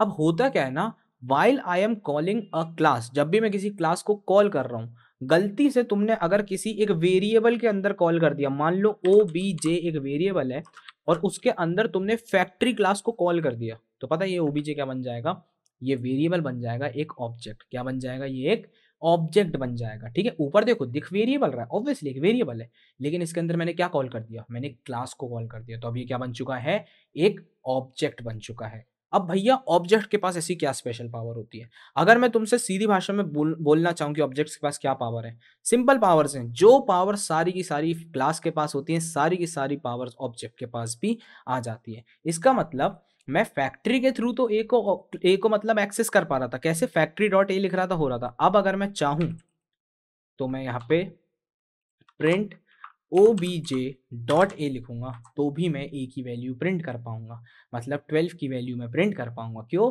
क्योंकि ये एक ऑब्जेक्ट बन चुका है अपनी क्लास का और इसके पास भी सारी पावर्स आ चुकी है। मतलब अगर मैं रन करूंगा तो क्या होगा, 12 प्रिंट होगा। लो, 2 बार रन कर दे, 3 बार, हर बार क्या होगा, 12 प्रिंट होगा। अब होता क्या है ना, ऑब्जेक्ट ओरिएंटेड प्रोग्रामिंग में सबसे अच्छी चीज ये रहती है, you can create multiple objects. ये तो एक सिंगल ऑब्जेक्ट बनाया, मान लो मैंने यहाँ पे लिख दिया obj2 और इक्वल्स टू मैंने लिख दिया फैक्ट्री, और फैक्ट्री को फिर से मैंने क्या कर दिया, ऑब्जेक्ट 2 में कॉल कर दिया। अब इस ऑब्जेक्ट, ये जो ऑब्जेक्ट 2 बना है, इसके पास भी सारी की सारी वही पावर्स होंगी जो अपनी क्लास के पास है, ठीक है। मतलब अगर मैं चाहूं तो मैं क्लास के अंदर की सारी चीजें एक्सेस कर सकता हूँ अपने इस ऑब्जेक्ट के थ्रू, ठीक है। तो मैं लिख सकता हूँ obj2 डॉट, क्या लिख सकता हूँ, ए, और इसको अगर मैंने प्रिंट कर दिया तो स्टिल क्या प्रिंट होगा, 12 ही प्रिंट होगा। So this is an easy thing, I guess तुम लोगों को ये सब चीजें समझ आ रही हो। और अगर तुम चाहते हो कि ना एक्सेस कर पाए तो उसके लिए तुम ऑब्वियसली इसको क्या बना सकते हो, एक प्राइवेट एट्रीब्यूट बना सकते हो, लेकिन अभी प्राइवेट बनाने की जरूरत नहीं है, सिंपली बस ये समझो कि ऑब्जेक्ट होता क्या है, ठीक है। तो जब भी किसी क्लास को मैंने कॉल किया और किसके अंदर कर दिया, किसी बाहर में एक वेरिएबल के अंदर कर दिया, तो अब वो वेरिएबल वेरिएबल नहीं रहेगा, वो क्या बन जाएगा, एक ऑब्जेक्ट बन जाएगा उस क्लास का। आई होप तुम्हारे को ये सब चीजें समझ आई। तो क्या होता है ऑब्जेक्ट, सिंपल एक वेरिएबल जिसके अंदर एक क्लास को कॉल कर दिया। तो मैं बार बार इसलिए रिपीट करता हूँ क्योंकि लोग बहुत कंफ्यूज हो जाते हैं इन सब चीजों में कि भैया क्या होता है ऑब्जेक्ट, क्या होती है क्लास। तो अभी बस ये सब समझ, ठीक है। चलो भैया ठीक है, मुझे समझ आ गया एक ऑब्जेक्ट कैसे बनाया जाता है। अब अपन नेक्स्ट चीज सीखेंगे, constructor. Let's talk about constructor. Constructor क्या होता है, अगर मैं पाइथन की बात करूं तो पाइथन में कंस्ट्रक्टर जैसा कुछ नहीं होता, उसमें अपन बोलते हैं इनिशियलाइजेशन। क्या बोलते हैं, इनिशियलाइजेशन। नाउ लेट्स से मैंने तुम्हारे को अभी अभी एक एग्जांपल दिया था कार फैक्ट्री का, ठीक है। कार फैक्ट्री में ये वाला एग्जांपल देखो, इस कार फैक्ट्री का एग्जांपल सबसे बेस्ट है, पता है, इससे बहुत बहुत सारी चीजें क्लियर हो जाएंगी। जब भी मैं कार फैक्ट्री की बात करता हूँ, कार फैक्ट्री तीन चीजें मांगती है, एक बॉडी टाइप मांगती है, एक टायर मांगती है और एक इंजन टाइप मांगती है। सही है भैया, तभी तो भाई एक फैक्ट्री कहलाई जाएगी, क्योंकि वो अपना एक ब्लूप्रिंट प्रोवाइड करेगी और उस ब्लूप्रिंट के हिसाब से अपने सारे आइटम्स बनेंगे। तो अब होता क्या है ना, जब भी मैं किसी एक फंक्शन को क्रिएट करता हूँ, याद रखना किसका बात बोल रहा हूँ मैं, फंक्शन की बात कर रहा हूँ। तो फंक्शन में मैं कैसे मांगता हूँ चीजों को, मैं लिखता हूँ डेफ फैक्ट्री, और फैक्ट्री के अंदर मैं लिख देता हूँ कार टाइप, फिर मैं कॉमा लगा के लिख सकता हूँ टायर्स, फिर मैं एक और कॉमा लगा के लिख सकता हूँ बॉडी टाइप, और ऐसे करके मैं क्या कर सकता हूँ, इन सब चीज़ों को मैं प्रिंट कर सकता हूँ आराम से भाई, मैं सारी चीज़ रन कर सकता हूँ, है ना। और जब मेरे को जब भी मैं फैक्ट्री को कॉल करूँगा अपने फंक्शन को, तो मैं अपने पैरामीटर्स के थ्रू, मतलब आर्ग्यूमेंट्स के थ्रू सारे पैरामीटर्स फुलफिल कर दूंगा। तो ये सब चीज़ें तो बहुत ईजी होती हैं। लेकिन भैया अगर मैं किसी एक क्लास की बात करता हूँ और जब भी मैं एक ऑब्जेक्ट को क्रिएट कर रहा हूँ, मैं चाह रहा हूँ थोड़ी बहुत चीज़ें अपनी क्लास के पास भी आए, तो उसके लिए क्या कर सकता हूँ। तो सबसे पहला गेस आता है कि भैया जो भी मैंने क्लास को क्रिएट किया है उसमें मैं क्या लगा दूंगा, एक पैरेंथेसिस लगा दूंगा। पैरेंथेसिस लगाने से कोई दिक्कत नहीं होगी, लेकिन अगर तुमने इसके अंदर ऐसी चीजें मांग ली, ऑब्जेक्ट, या फिर मैं लिख देता हूँ बॉडी टाइप, और फिर मैंने कॉमा लगा के लिख दिया टायर्स, तो तुम देख सकते हो यहाँ पे एक एरर आ रहा है। क्यों, क्योंकि इस तरीके से अपन क्लास के अंदर चीजें नहीं मांगते। तो भैया अगर किसी भी चीज को मुझे एक्सेप्ट करना हो तो मैं ऐसा क्या कर सकता हूँ, मेरे को अपने पैरामीटर्स एक्सेप्ट करने, तो क्या कर सकता हूँ, यहाँ पे तुम बनाओगे एक कंस्ट्रक्टर। क्या बनाओगे, कंस्ट्रक्टर। तो सिंपल सीधी लैंग्वेज में पूछो कि जब भी मेरे पास एक क्लास रहती है, मान लो भाई ये रही मेरी एक class, this is a class, और इस क्लास के अंदर अगर मेरे को तीन चार चीजों की जरूरत है और इन तीन चार चीजों को मैं मांग नहीं सकता ऐसे, इसके थ्रू तो बिल्कुल नहीं मांग सकता, तो मुझे क्या बनाना पड़ेगा, एक कंस्ट्रक्टर। तो कंस्ट्रक्टर समझ जाओ क्या होता है, ठीक है। तो अब कैसे बनता है कंस्ट्रक्टर, कंस्ट्रक्टर बनाने के लिए तुम्हारे को सिंपल एक चीज लिखनी पड़ती है, दैट इज डेफ इनिट। क्या लिखना पड़ता है, इनिट, या फिर अपन बोल सकते हैं इनिशियलाइजेशन फंक्शन, ठीक है। तो उसके लिए तुम यहाँ पे लिखोगे डेफ INIT, ठीक है। अब जैसे तुमने डेफ इनिट लिखा, इस डेफ इनिट को लिखते ही तुम्हारे पास पता है सबसे पहले एक चीज आएगी, खुद ही एक बॉयलर प्लेट बन जाएगी VS कोड में, और तुम देख सकते हो इस टाइप की बॉयलर प्लेट मिलेगी, ठीक है। इस बॉयलर प्लेट में तुम्हें करना कुछ नहीं, पास को हटाना है सबसे पहले। इस पास को हटाने के बाद तुम्हारे को ये नन वन हटाना और सारी चीजें हटानी है, और ये बन चुका है तुम्हारा एक कंस्ट्रक्टर फंक्शन, ठीक है। और अभी मैं इसके अंदर अभी वापस से पास लिख रहा हूँ। अब तुम बोलोगे भैया ये कंस्ट्रक्टर फंक्शन क्या है, कैसे वर्क करता है, मतलब इसका क्या यूज होता है। अगर मैं ऐसी चीज बोलूं कि जब भी तुम अपनी क्लास को कॉल करोगे, एक ये ऐसा फंक्शन है जो ऑटोमेटिक कॉल हो जाएगा बिना कॉल करे, तो उसी को अपन बोलते हैं कंस्ट्रक्टर फंक्शन या फिर इनिशियलाइजेशन फंक्शन। मतलब सिंपल भाषा में, लेट्स से पास की जगह मैंने लिखा प्रिंट हेलो वर्ल्ड। क्या लिखा मैंने, print hello world. Now let's say मैं अपनी क्लास को सिंपली कॉल कर रहा हूँ, क्या कर रहा हूँ, मैं अपनी क्लास को कॉल कर रहा हूँ, कैसे करता हूँ, FACTORY, फैक्ट्री को मैंने करा ब्रैकेट्स में, और जैसे ही मैंने इसको कॉल किया, पता है क्या होने वाला है, ये चीज ऑटोमेटिक चल जाएगी। कैसे ऑटोमेटिक चलेगी भैया, मैंने तो इसको कॉल ही नहीं किया, this is why I am saying ये ऑटोमेटिक चलेगी, इसको तुम रोक नहीं सकते।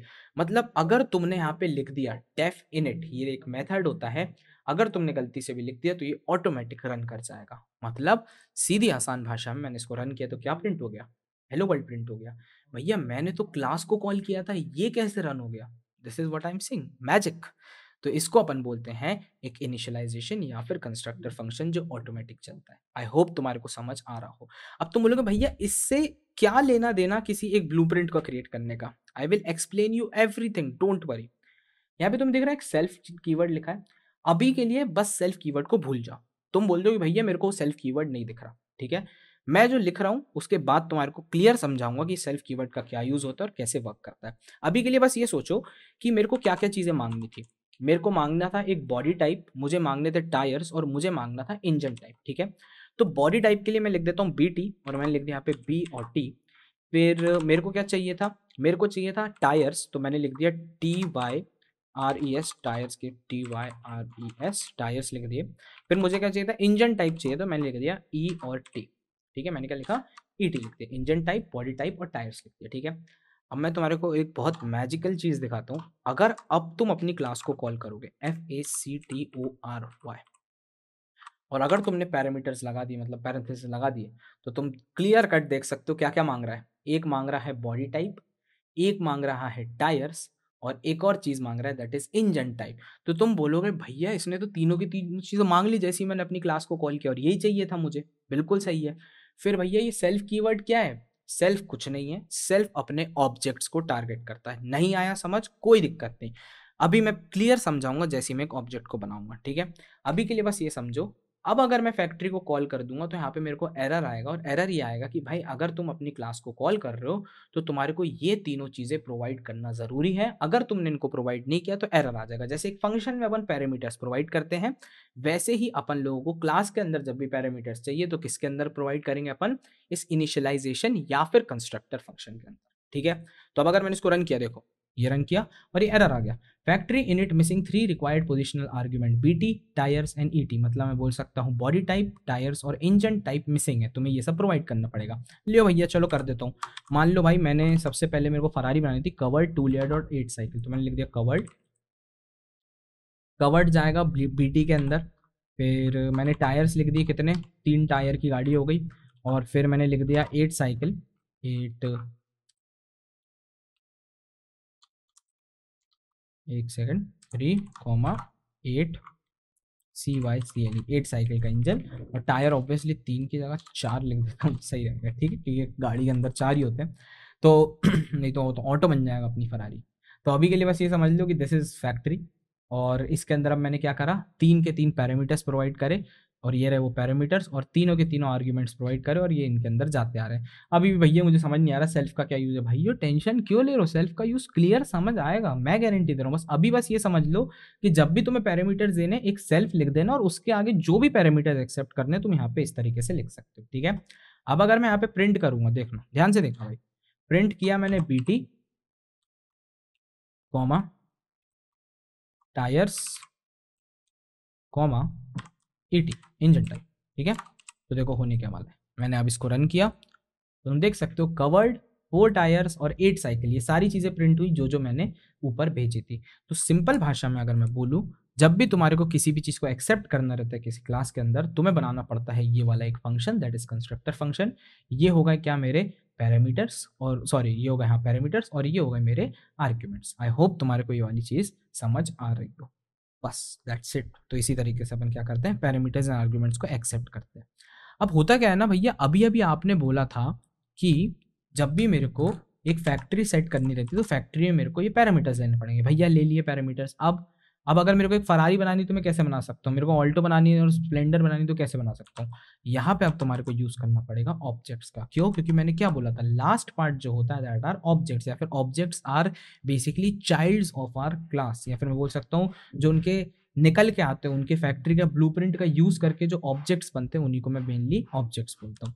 तो अब ये तो मेरा ब्लूप्रिंट हो गया। अब अगर मेरे को इसका ऑब्जेक्ट बनाना है तो इस ऑब्जेक्ट को मेरे को कहीं ना कहीं पे सेव करना पड़ेगा, और यहाँ पे मैं कर रहा हूँ FERRARI फरारी। यहाँ पे मैंने फरारी लिखा, और ये फरारी पता है क्या बन चुका है, ये फरारी बन चुका है एक ऑब्जेक्ट। क्या बन चुका है, एक ऑब्जेक्ट बन चुका है। तो अगर मैंने इसको रन किया तो तुम देख सकते हो कवर्ड 4 8 साइकिल। अब यहाँ पे मैं तुम्हारे को सेल्फ कीवर्ड का मतलब समझाऊंगा, बहुत ध्यान से समझना, ठीक है। ये ऐसा पार्ट है कि अगर तुम्हारे को ये समझ आ गया तो तुम्हारा ऑब्जेक्ट ओरिएंटेड प्रोग्रामिंग लगभग कंप्लीट हो गया। नहीं, मजाक से हट के अगर ये चीज़ समझ आ गई तो बहुत ज़्यादा ध्यान से इस चीज़ को देखना। ये कवर्ड किसके अंदर जा रहा है, जल्दी बताओ। ये जा रहा है बॉडी टाइप के अंदर। ठीक है, आई होप समझ आ रहा होगा। फिर मैं अगर बात करूं, ये 8 साइकिल्स किसके अंदर जा रहा है, ये 8 साइकिल जा रहा है इंजन टाइप के अंदर। ठीक है, और अगर मैं बात करूं ये 4 की, ये 4 कहाँ पे जा रहा है, ये 4 जा रहा है टायर के अंदर। ये देखो सेम सेम कलर है जिससे तुम्हारे को समझ आ जाए। तो भैया आप बोल रहे थे सेल्फ का मतलब अभी नहीं समझा रहे, अब आप समझाओगे। ये सेल्फ पता है क्या किस चीज को एक्सेप्ट करता है? सेल्फ एक्सेप्ट करता है एक ऑब्जेक्ट को। किसको एक्सेप्ट करता है? एक ऑब्जेक्ट को। तो ये सेल्फ किसको टारगेट कर रहा होगा? ये टारगेट कर रहा होगा अपने फरारी को। मतलब सीधी सैंपल भाषा में अगर मैं इस सेंटेंस को देखूं और अगर मेरे से कोई बोले भाई आप बता सकते हो इसमें ऑब्जेक्ट कौन सा है, मेरे को पता है भाई जब भी मैं अपनी क्लास को कॉल करता हूं और जिस भी वेरिएबल के थ्रू कॉल करता हूं, मतलब ये मैंने कॉलिंग की क्लास की और उसको किसके थ्रू कॉल किया, एक फरारी क्लास, एक फरारी ऑब्जेक्ट के थ्रू कॉल किया, तो फरारी क्या बन चुका है? एक ऑब्जेक्ट बन चुका है। तो भैया आप ये बोल रहे हैं जो सेल्फ है ये फरारी को टारगेट कर रहा है। यस, ये सेल्फ किसको टारगेट कर रहा है? फरारी को टारगेट कर रहा है। मतलब सिंपल आसान भाषा में ये रही मेरी रैम, और इस रैम के अंदर जो स्लॉट्स होते हैं अपने, यहाँ पे अपने स्टोरेज होता है सब चीज़ों का, और यहाँ पे एक ऐसा स्टोरेज होगा जहाँ पे कौन सेव्ड है? ये फरारी सेव्ड है। और इसी स्टोरेज को कौन टारगेट कर रहा होगा? अपना सेल्फ कीवर्ड टारगेट कर रहा होगा। बस दैट्स इट। अब मैं समझाता हूँ कैसे, तुम्हारे को एक लाइव एग्जाम्पल दिखाऊंगा। लियो, यहाँ पे प्रिंट की जगह भी मैं कुछ नहीं कर रहा, मैं पास कर रहा हूँ। सिर्फ पास नहीं, मैं लिख रहा हूँ प्रिंट सेल्फ। ठीक है, अब देखते हैं सेल्फ में क्या प्रिंट हो रहा है। अब तुम्हारे हिसाब से होना चाहिए सेल्फ में फरारी प्रिंट है ना, लेकिन मैंने क्या बोला, उसकी लोकेशन सेव करता है। तो फरारी तो प्रिंट नहीं करेगा, लेकिन हाँ जरूर इस फरारी की लोकेशन प्रिंट होगी। मतलब अगर मैंने रन किया तुम देख सकते हो एक आया main dot factory object at 0x000002C5। ये एक हेक्स कोड प्रिंट हो गया मेरा, और इसमें मेरे को पता है क्या क्या पता लग गया? लोकेशन पता लग गई किसकी? इस फरारी की। ठीक है, बाइट कोड। तो अब अगर मैं बात करूं भैया सेल्फ, और अगर मैंने यहाँ पे बाहर प्रिंट किया सेल्फ को, तो क्या होगा? सेल्फ बोल रहा हूँ, सॉरी, फरारी को। तो क्या होने वाला है? अभी भी यहाँ पे एक ऑब्जेक्ट की लोकेशन प्रिंट होगी। मतलब अगर मैंने रन किया और अगर मैं इसको जूम करके दिखाऊं तुम्हारे को, एक सेकंड, क्या दोनों की दोनों लोकेशन बिल्कुल डिट्टो सेम है? हाँ भैया बिल्कुल डिट्टो सेम है। तो मैं ये बोल सकता हूँ जब भी मैं किसी ऑब्जेक्ट को कॉल करता हूँ तो वो ऑब्जेक्ट की लोकेशन कहाँ जाके सेव होती है? सेल्फ के अंदर होती है सेव। आई होप तुम्हारे को ये चीज़ समझ आई हो। तो अब तुम बोलोगे भैया ठीक है मेरे को ये चीज़ समझ आई कि ये तो मेरे होगा ये सीधे सीधे आर्ग्यूमेंट्स जो अपने पैरामीटर्स के पास जा रहे हैं।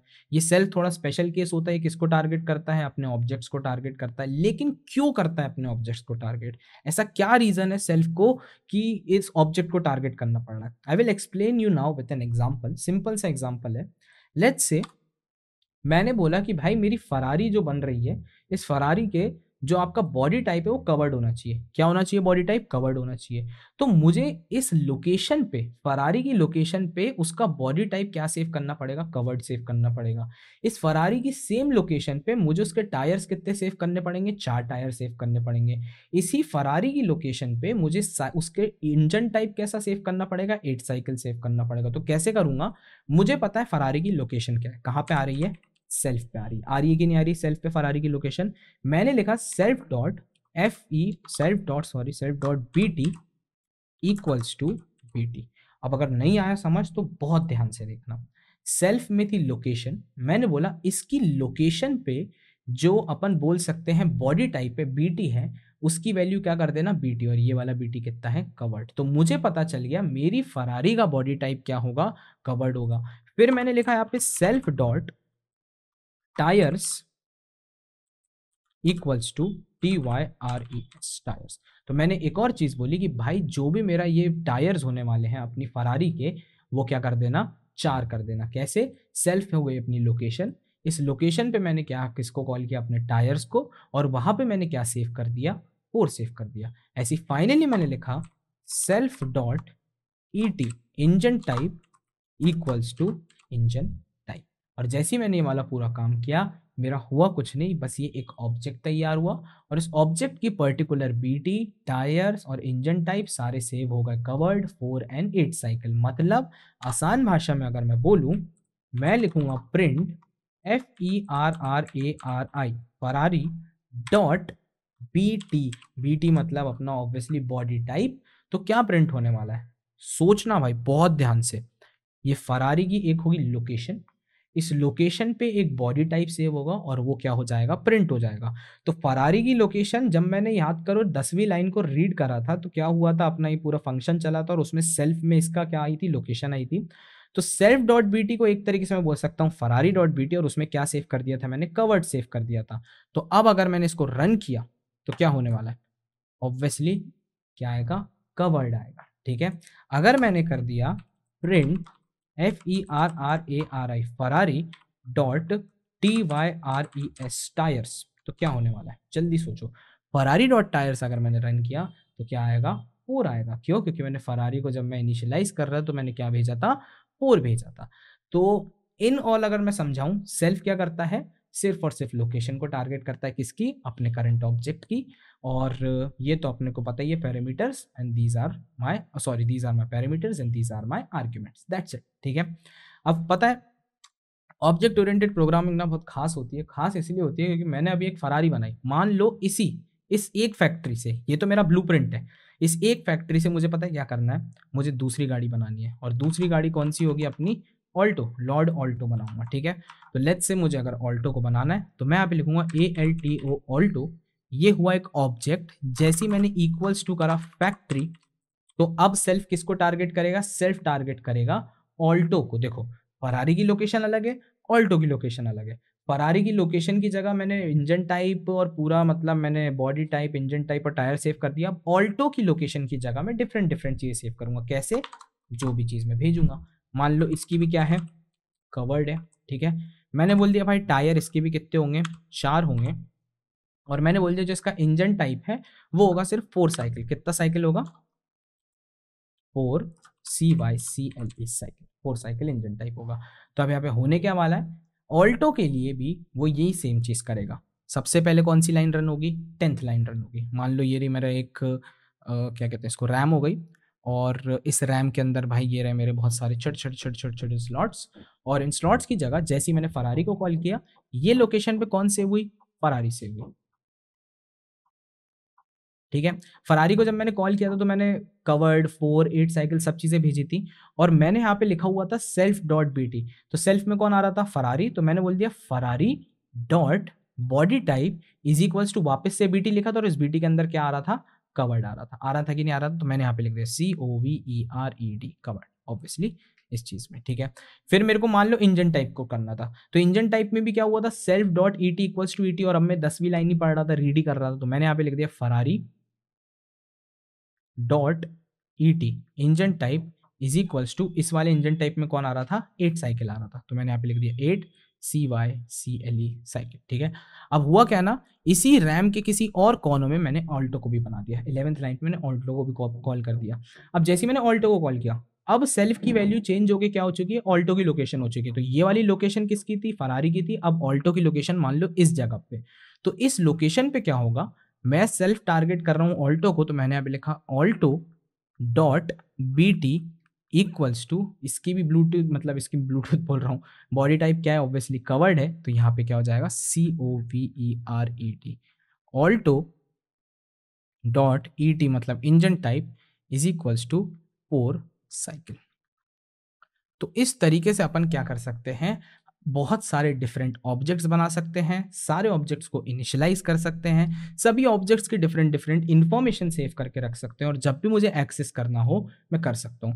मतलब एक सिंपल आसान भाषा में मैं बोलूं, मान लो मैंने एक और चीज बनाई, ऑल्टो बना ली, फरारी बना ली, और SPLENDOR स्प्लेंडर इक्वल्स टू, मैंने लिखा फैक्ट्री में भेजो, इसका बॉडी टाइप रखो ओपन, क्या रखो, ओपन रखो इसका बॉडी टाइप, इसके टायर्स रखो सिर्फ और सिर्फ 2, और इसमें लिखो 1 साइकिल का इंजन। कितने साइकिल का, 1 साइकिल। लेट्स अब ये हुआ, तो मान लो मेरे को पता लगाना है कि भाई स्प्लेंडर में कितने टायर है, तो मैं बताया यहाँ पे क्या लिखूंगा, सिर्फ और सिर्फ print SPLENDOR Splendor dot TYRES tyres, हो गया, स्प्लेंडर डॉट टायर्स लिखूंगा तो मुझे पता चल जाएगा मेरे स्प्लेंडर में कितने टायर्स हैं। मैंने इसको रन किया, तुम देख सकते हो कितना है आंसर, 2। अगर मैंने स्प्लेंडर की जगह चेक किया ऑल्टो के टायर्स, ऑल्टो डॉट टायर्स लिख दूंगा बस, और यहाँ पे मेरे को ऑल्टो के टायर पता लग जाएंगे। देखो आंसर आ रहा है 4। तो इस तरीके से मैं क्या करता हूँ, अपने ऑब्जेक्ट्स का क्रिएशन करता हूँ। और सिंपली ऑब्जेक्ट्स की हर जगह एक लोकेशन होती है और उनकी लोकेशन सेल्फ के अंदर जाती है, ठीक है।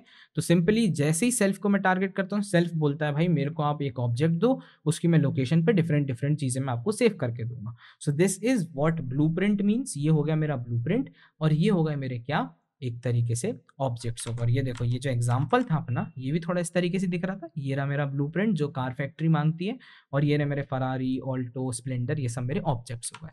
सो this is how we create classes and objects in object oriented programming. और अगर तुमने ये चीज क्लियर कर ली, तुम्हारा बेस क्लियर हो गया है ऑब्जेक्ट ओरिएंटेड प्रोग्रामिंग का, ठीक है। अब अगर मैं थोड़े बहुत मेथड्स की बात करूं, देर आर वेरियस मेथड्स जिनका तुम यूज कर सकते हो। फॉर एग्जाम्पल तुमने लिख दिया डेफ शो, ठीक है। और डेफ शो के अंदर तुमने किसी भी चीज को शो करना चाहते, तुमने लिख दिया डेफ डी, क्या हो गया, डी ई एफ डेफ। अच्छा डेफ के लिए तो डी खराब हो गया यार, डेफ शो, और इसके अंदर तुम चीज़ों को शो कर सकते हो। चलो खैर, अभी इसको बाद में बताऊंगा, अभी के लिए बस ये समझ लो कैसे वर्क करता है। अब अगली चीज है अपने object attributes and methods. Yes, constructor बन गया, समझ आ गया। कंस्ट्रक्टर क्या होता है, इनिशियलाइजेशन डेफ इनिट लिखना, ठीक है। तुम्हारे को पता चल गया ऑब्जेक्ट्स क्या होते हैं, तुम्हें पता चल गया पब्लिक एंड प्राइवेट क्लासेस क्या होती हैं, तुम्हें पता चल गया क्लास एट्रीब्यूट्स एंड मेथड्स क्या होते हैं, तुम्हें पता चल गया क्लासेस क्या होती है, ठीक है। अब जब अपन ऑब्जेक्ट्स की बात करते हैं ना, ऑब्जेक्ट्स के भी एट्रीब्यूट्स एंड मेथड्स होते हैं। जैसे क्लास के ऑब्जेक्ट्स, मतलब क्लास के एट्रीब्यूट्स और मेथड थे ना, वैसे ऑब्जेक्ट्स के भी होते हैं। सिंपल इसी आसान भाषा में बता रहा हूँ, जहां तुम्हें सेल्फ दिख गया वो किसकी चीज हो गई, ऑब्जेक्ट की चीज हो गई। तो इस पूरी चीज को मैं क्या बोलूंगा, एक ऑब्जेक्ट एट्रीब्यूट। क्योंकि देखो है तो एक वेरिएबल ही ना सेल्फ डॉट टायर, लेकिन ये ऑब्जेक्ट वेरिएबल है या फिर ऑब्जेक्ट एट्रीब्यूट है। अगर मैं सिंपली यहाँ पे ए इज इक्वल टू 10 लिखता है, ये क्या बन जाता है, एक क्लास एट्रीब्यूट, क्योंकि इसमें किसी जगह पे सेल्फ का यूज नहीं हो रहा। लेकिन अगर यहाँ पे मेरा सेल्फ का यूज हो रहा है, तो ये क्या बन चुका है, एक ऑब्जेक्ट एट्रीब्यूट। और ऐसी अगर मैं मेथड्स की बात करूँ, तो मेथड्स थोड़े से डिफरेंट होते हैं। अगर मैं क्लास मेथड की बात करता हूँ, डेफ हेलो, सिर्फ डेफ हेलो करा, ठीक है। और डेफ हेलो के अंदर मैंने लिख दिया प्रिंट हेलो ब्रदर, ठीक है। हेलो ब्रदर लिखा मैंने। और अगर मैं इसको कॉल करना चाह रहा हूँ किसी भी एक ऑब्जेक्ट के थ्रू, मैं कर सकता हूँ, बिल्कुल है वैसे ये क्लास मेथड, क्योंकि देखो यहाँ पे कहीं भी सेल्फ नहीं लिख रहा ना, ये क्लास मेथड है।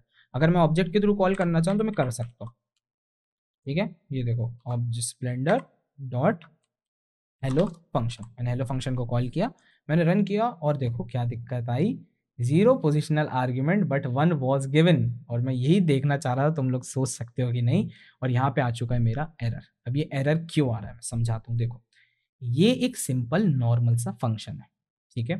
और यहाँ पे एरर आ रहा है कि भाई जब आप हेलो को कॉल कर रहे हो, हेलो एक भी आर्ग्यूमेंट एक्सेप्ट नहीं कर रहा, एक भी आर्ग्यूमेंट एक्सेप्ट नहीं कर रहा। लेकिन आपने हमें एक आर्ग्यूमेंट दे दिया। भाई मैंने कौन सा आर्ग्यूमेंट दिया, मैंने तो खाली रखा हुआ है। तुमने दिया एक आर्ग्यूमेंट, मैं बताऊं कौन सा आर्ग्यूमेंट है, वो है तुम्हारा ये ऑब्जेक्ट।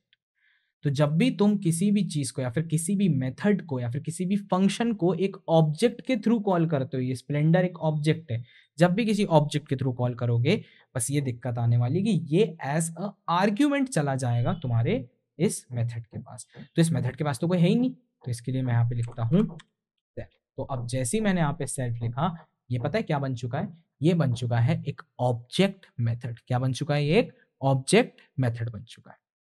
मतलब अगर मैंने इसको रन किया, तो अब आराम से हेलो ब्रदर प्रिंट हो जाएगा। तो ये सेल्फ किसको एक्सेप्ट करेगा, मतलब सेल्फ एक्सेप्ट करेगा स्प्लेंडर को। अगर मैं यहाँ पे ऑल्टो डॉट हेलो लिखता, तो अब ये सेल्फ किसको एक्सेप्ट करता, ऑल्टो को। अगर मैं यहाँ पे लिखता फरारी डॉट हेलो फंक्शन को कॉल करता, तो ये सेल्फ किसको एक्सेप्ट करता, फरारी को एक्सेप्ट करता। सो this is how you create an attribute या फिर मेथड यूजिंग एन ऑब्जेक्ट। तो जहां भी तुम्हारे को सेल्फ का यूज देखे, तुम बोल सकते हो this is an object attribute and this is N object method. That's it, बस हो गया काम खत्म। तो सिंपल भाषा हो गई अपनी कंप्लीट। अब यहाँ पे स्पेशलिटी ये होती है कि मान लो यहाँ पे तुमने हेलो की जगह लिख दिया डेफ शो DETAILS डिटेल्स, ठीक है, शो डिटेल्स। और तुमने यहाँ पे लिख दिया प्रिंट सेल्फ डॉट योर, अच्छे से समझा रहा हूँ मैं तुम्हें, समझाऊंगा अभी, your details are /n, /n, मैं /n बोलूंगा इसको, और यहाँ पे एक फॉर्मेटेड स्ट्रिंग ले लेता हूँ मैं, जिससे थोड़ा आसानी होगी। फॉर्मेटेड स्ट्रिंग और यहाँ पे मैं लिख दूंगा सेल्फ डॉट बी टी, फिर मैंने कॉमा करके लिखा सेल्फ डॉट टायर्स, और फिर एक और मैंने कॉमा करके लिखा self dot engine type ET. तो पता है क्या होगा, मैं देखो ध्यान से देखो, मैं एक फंक्शन को कॉल कर रहा हूँ that is Splendor dot show details, ठीक है। और जैसे ही मैंने शो डिटेल्स को कॉल किया, ये स्प्लेंडर जो ऑब्जेक्ट है किसके अंदर जाएगा, सेल्फ के अंदर। तो सेल्फ के अंदर क्या आ जाएगा, स्प्लेंडर की लोकेशन आ जाएगी। अब स्प्लेंडर की लोकेशन सेल्फ के अंदर है, मैंने लिखा योर डिटेल्स आर, मैंने लिखा सेल्फ डॉट बी टी। तो सेल्फ में क्या थी, लोकेशन है स्प्लेंडर की। और याद करो जब मैं इनिशियलाइज कर रहा था तो स्प्लेंडर की लोकेशन पे मैंने कुछ कुछ चीजें सेव करके रखी थी। क्या, सेल्फ डॉट बी टी क्या सेव करा था मैंने, ओपन करा, तो स्प्लेंडर का बी टी कितना आ जाएगा, ओपन आ जाएगा। फिर मैंने लिखा था सेल्फ डॉट टायर्स, तो सेल्फ डॉट टायर मतलब स्प्लेंडर डॉट टायर्स मैंने क्या सेव करके रखा था, 2 टायर सेव करके रखे तो 2 आ जाएगा। सो this is how you use a object method, ठीक है। अब अगर मैं इसको रन करूंगा, तुम देख सकते हो your details are open to 1 cycle. So this is how you use an object method. I hope तुम्हारे को समझ आ रहा हो, ठीक है। तो जहां भी सेल्फ का यूज कर सकते हो करो, इट्स ईजी। तो होता क्या है ना, ये वाली चीज़ में अगर तुम्हारे को समझ नहीं आए ना तो तुम गुस्सा मत करना, क्योंकि ये होती है ऐसी एक चीज़ है। मतलब बहुत सारे लोग होते हैं, हम लोग जब ऑफलाइन बैचेस भी पढ़ाते हैं तो बहुत सारे लोग यहाँ पे टपक जाते हैं। टपक इन द सेंस बिल्कुल एकदम हालात छोड़ देते हैं कि यार भैया यार अब ये बहुत सारी चीज़ें टफ हो रही हैं। तो टेंशन मत लो, तुम्हारे पास एक बहुत अच्छी चीज़ है, तुम लोग इसको रिवाइंड करके देख सकते हो। अगर तुम्हारे को नहीं आ रहा समझ तो बार बार 3 बार 4 बार 5 बार देखो, लेकिन समझो इस चीज़ को, क्योंकि क्लासेस एंड ऑब्जेक्ट्स के साथ यूज केस अगर तुम्हारे को समझ आ गया तो बाद में इनहेरिटेंस पॉलीमॉर्फिज्म सब छोटी चीज लगती है। तो याद रखना इन सब चीजों को बस ध्यान से देखो, फिर अपन बाद में आगे बात करते हैं, ठीक है। तो चलो नेक्स्ट चीज पे मूव करते हैं, and that is let's see how inheritance work. अब आएगा मजा भाई। चलो भाइयों, अब अपन आ चुके हैं भाई दूसरे पड़ाव पे, तीसरे चौथे पांचवे पड़ाव, पता नहीं कौन सा पड़ाव पे आए हैं अपन, लेकिन अच्छा खासा है। इसमें अपने को समझना है इनहेरिटेंस क्या होता है और इनहेरिटेंस कैसे वर्क करता है। Let's see how inheritance work in our object oriented programming, ठीक है। तो चलो एक काम करता हूँ, सबसे पहले तो जाता हूँ भाई अपने स्क्रीन पे, और इस स्क्रीन पे मैं थोड़ी बहुत चीज़ें देखता हूँ कि हाँ भाई मैंने एक क्लास बनाई, एक फैक्ट्री बनाई, उसके अंदर मैंने इनिशियलाइजेशन किया, मैंने शो डिटेल्स किया, मैंने सब चीज़ें करी, मैंने 3 ऑब्जेक्ट्स बनाए, तीनों ऑब्जेक्ट्स के लिए मैंने क्या किया, ऑब्जेक्ट्स के लिए शो डिटेल जैसा एक मेथड भी बना दिया, और उस मेथड्स के थ्रू मैं अपने ऑब्जेक्ट्स को शो कर सकता हूँ, उसकी सारी डिटेल शो कर सकता हूँ। मतलब अगर स्प्लेंडर डॉट करना है, ऑल्टो डॉट करना है, फरारी डॉट करना है, जो करना है कर दो, तुम्हारे को उसकी डिटेल्स मिल जाएंगी। सही है इतनी चीज़, किसी को कोई भी डाउट, पक्का ना। अब बढ़ते हैं आगे इनहेरिटेंस पे। इनहेरिटेंस का मतलब मैंने अभी अभी तुम लोगों को बताया था कि जब मैं किसी एक चीज को, ये था ना inheritance, when one class inherit some feature from another class this phenomena is known as inheritance, ठीक है। मतलब सिंपली जैसे पेरेंट्स एक चाइल्ड को करते हैं, वैसे यहाँ पे अपन अपनी क्लासेस में वर्क करेंगे। मतलब मान लो ये है मेरी एक मेन क्लास, और इस क्लास के थ्रू मैं किसी एक और क्लास बनाता हूँ, और वो क्लास इस क्लास को इनहेरिट करेगी। तो कैसे वर्क करता है, एक बहुत डिफरेंट एग्जांपल दे रहा हूँ, उस एग्जांपल को ध्यान से सुनना। मान लो एक कंपनी है हीरो, हीरो कंपनी का नाम सुना, चलो होंडा, होंडा कंपनी का तो नाम सुना होगा, ठीक है। होंडा ने बोला कि भाई मैं अपनी खुद की फैक्ट्री सेटअप करना चाह रहा हूँ। होंडा ने क्या बोला, मैं अपनी खुद की फैक्ट्री सेटअप करना चाह रहा हूँ, ठीक है, कोई दिक्कत नहीं। उसने गवर्नमेंट से परमिट ले लिया, गवर्नमेंट ने बोला जाओ भाई ऐश करो, तुम अपनी एक फैक्ट्री बनाओ। अब हुआ क्या ना, जब होंडा ने अपनी फैक्ट्री बनाई तो उसको थोड़ी बहुत दिक्कत ही आई। क्यों, क्योंकि उसको इतनी ज़्यादा चीज़ें पता नहीं था कि जब भी मैं फैक्ट्री को बनाता हूँ तो क्या क्या मांगना रहता है। तो उसने बोला क्यों ना मैं एक फैक्ट्री को इनहेरिट कर लूँ जो सारी कार्स वार्स को बनाता है, ठीक है। तो जो मेन फैक्ट्री थी उसने बोला कि ठीक है भाई तुम मुझे इनहेरिट कर सकते हो, तो ये जितनी भी चीज़ें होती हैं, जो भी इनिशियलाइजेशन होता है, जो भी ब्लूप्रिंट होता है, वो मैं तुम्हें पास कर दूंगा, ठीक है। तो होंडा ने क्या बोला, होंडा ने बोला भाई मैं एक अपनी नई फैक्ट्री बनाना चाह रहा हूँ, और उसमें मैं सारा तुम्हारा ब्लूप्रिंट यूज करना चाह रहा हूँ जो तुम यूज करते हो अपनी मेन कार्स बनाने का। मेन फैक्ट्री से बोला, तो ठीक है, फैक्ट्री ने बोला बना सकते हो। तो अब होंडा ने बोला चलो ठीक है, मैं अपनी क्लास बनाता हूँ, और उसका नाम रख दिया मैंने होंडा। तो होंडा ने अपनी कंपनी बनाई, और उसने इनहेरिट कर लिया किसको, फैक्ट्री को। किसको इनहेरिट करा, फैक्ट्री को इनहेरिट किया। अब बहुत ध्यान से समझना, सोचना जो भी मैं चीज बोल रहा हूँ। यहाँ पे मैंने किसको इनहेरिट किया है, फैक्ट्री को इनहेरिट किया है। किसको इनहेरिट किया है? फैक्ट्री को। तो जब भी अगर तुम किसी क्लास के आगे पैरेंथेसिस लगा देते हो और उसके अंदर कोई भी नाम लिखते हो, तो वो जो नाम लिखते हो वो क्या होनी चाहिए? एक क्लास होनी चाहिए। और उस क्लास को अगर तुमने लिख दिया किसी एक और क्लास के अंदर पैरेंथेसिस लगा के, तो एक तरीके से तुमने होंडा क्लास के अंदर फैक्ट्री को इनहेरिट कर लिया। अब पता है, एक स्पेशल बात बताता हूँ। अगर तुमने इसके अंदर पास लिख दिया, क्या लिख दिया? पास लिख दिया। अभी के लिए मैं सारे ऑब्जेक्ट्स हटा रहा हूँ। तो तुम्हें दिख रहा है भाई, ये एक फैक्ट्री है, ये एक क्लास है, दोनों क्लासेस हैं, और इस क्लास ने इसको इनहेरिट किया है और इसके अंदर पास लगा। तो अब लेट्स से मैंने एक ऑब्जेक्ट बनाया obj1 करके, और उस ऑब्जेक्ट को मैंने बनाया होंडा के अंदर। किसके अंदर बनाया? होंडा के अंदर। तो मैंने यहाँ पे लिखा HONDA होंडा, और जैसे ही मैंने पैरेंथेसिस लगाए, तुम ध्यान से देखो क्या हो रहा है। होंडा भी तीन चीजें मांग रहा है, एक बॉडी टाइप मांग रहा है, एक टायर मांग रहा है, और एक इंजन टाइप मांग रहा है। अरे भैया कैसे मांग रहा है? इसके अंदर तो अपन ने पास लिख के रखा है, होंडा को अपन कैसे बोल सकते हैं कि ये सारी चीजें मांग रहा है? यही तो बात होती है इनहेरिटेंस की। इनहेरिटेंस का मतलब ये होता है कि जब भी तुम इनहेरिट करते हो किसी भी एक सेपरेट क्लास को, तो क्लास के अंदर जो भी अपना कौन सा फंक्शन होता है, इनिशियलाइजेशन या फिर कंस्ट्रक्टर फंक्शन होता है, वो ऑटोमेटिक होंडा को पास हो जाता है। किसको पास हो जाता है? ऑटोमेटिक होंडा पे पास हो जाएगा। तो अब अगर मैं इसको रन करूंगा, तो होंडा पे मैंने ले लिया भाई, ये लो 1,2,3, मतलब मैं सिंपल इंजन टाइप वो 1 2 3 दे रहा हूँ वैल्यू, क्योंकि टाइम नहीं है इतना। तो मैंने 1 2 3 दी, तो 1 किसके पास जाएगा? 1 जाएगा किसके पास? बॉडी टाइप के पास। 2 जाएगा किसके पास? टायर्स के पास। और 3 किसके पास जाएगा? इंजन टाइप के पास। और ये हो गया अपना इनहेरिटेंस कंप्लीट। मतलब अब अगर मैं रन करूंगा, print obj1 dot bt, bt मतलब बॉडी टाइप, तो बॉडी टाइप में मैंने क्या दिया था? 1 दिया था। और अगर मैं रन करूंगा तो आंसर क्या आएगा? 1 आएगा। So this is how inheritance work, कि अपन लोगों ने किसी एक क्लास की सारी प्रॉपर्टीज को दूसरी क्लास के अंदर इनहेरिट कर लिया। तो क्या भैया इसके पास और भी पावर्स आती है? यस, ऑब्जेक्ट वन के पास और पावर आएंगी। पता है कैसे? ऑब्जेक्ट वन के पास होंडा की तो पावर रहेगी, साथ साथ इस फैक्ट्री की भी पावर आ जाएगी। कैसे आ जाएगी? क्योंकि ये फैक्ट्री को इनहेरिट किया हुआ है होंडा ने। तो अगर मैंने लिखा obj1 डॉट शो डिटेल्स, तो शो डिटेल्स में पता है क्या होने वाला है? ऑब्जेक्ट वन की सारी डिटेल्स मिल जाएंगी। अब तुम बहुत ध्यान से देखो, ये प्रिंट क्यों कर रहा हूँ मैं, अपने इसको प्रिंट नहीं करना, सिंपल बस ये देखो, ये रन किया मैंने। तो क्या हो रहा है? Your details are 1 2 and 3। तो तुम जादू देखो भाई, ये क्लास है, इस क्लास के अंदर मैंने एक ऑब्जेक्ट बनाया, और उस ऑब्जेक्ट के थ्रू मैं ऊपर वाली क्लास की चीजों को कॉल कर रहा हूँ, तो भी मैं कॉल कर पा रहा हूँ। क्यों? क्योंकि मैंने इनहेरिट किया था। हाँ, अगर मैं यहाँ पे इसको इनहेरिट नहीं करता, तो तुम देखो लगातार एरर्स ही एरर्स। ये देखो, ये एरर आ गया कि भाई क्या भेज रहे हो, होंडा हैज नो आर्ग्यूमेंट्स। तुम आर्ग्यूमेंट्स क्यों भेज रहे हो? क्यों? क्योंकि देख लो इसके अंदर तो पास लगा है, कोई आर्ग्यूमेंट ही नहीं है। लेकिन जब तुमने इनहेरिट किया है, तो ऑब्वियसली अपने आर्ग्यूमेंट्स बन जाते हैं। सो this is what inheritance does. ठीक है, नाउ लेट्स से होंडा ने बोला कि भाई मैं बॉडी टाइप ले रहा हूँ, टायर्स ले रहा हूँ, इंजन टाइप ले रहा है, मैं एक ग्लास फैक्टर भी लेना चाह रहा हूँ। मैं क्या लेना चाह रहा हूँ? मैं कुछ एक नया पैरामीटर बना रहा हूँ, और उस नए पैरामीटर का नाम होगा ग्लास। क्या होगा? ग्लास। तो अब क्या करेंगे अपन? मैं इसका अलग से एक इनिशियलाइजेशन फंक्शन बनाऊंगा। लेकिन अभी देखना क्या होने वाला है। अगर मैंने डेफ इनिट लिखा, लिखा कि नहीं लिखा डेफ इनिट? अरे ये क्या हो गया? अगर मैंने डेफ इनिट लिखा, तो देखो क्या हुआ।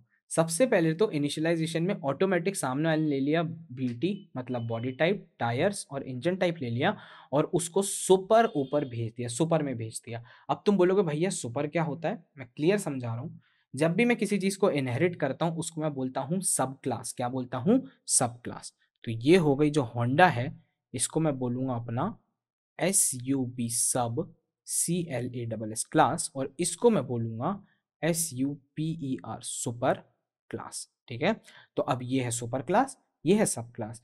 जैसे मैंने एक इनिशियलाइजेशन फंक्शन बनाया, मैंने यहाँ पे तीन चीजें एक्सेप्ट करी, body type, tyres, engine type, और इन तीनों को कहाँ इनिशियलाइज कर दिया? अपनी सुपर क्लास के अंदर इनिशियलाइज कर दिया, क्योंकि मुझे पता है सुपर क्लास तीन चीजें मांग रही है, और उसको मैंने इनिशियलाइज करवा दिया।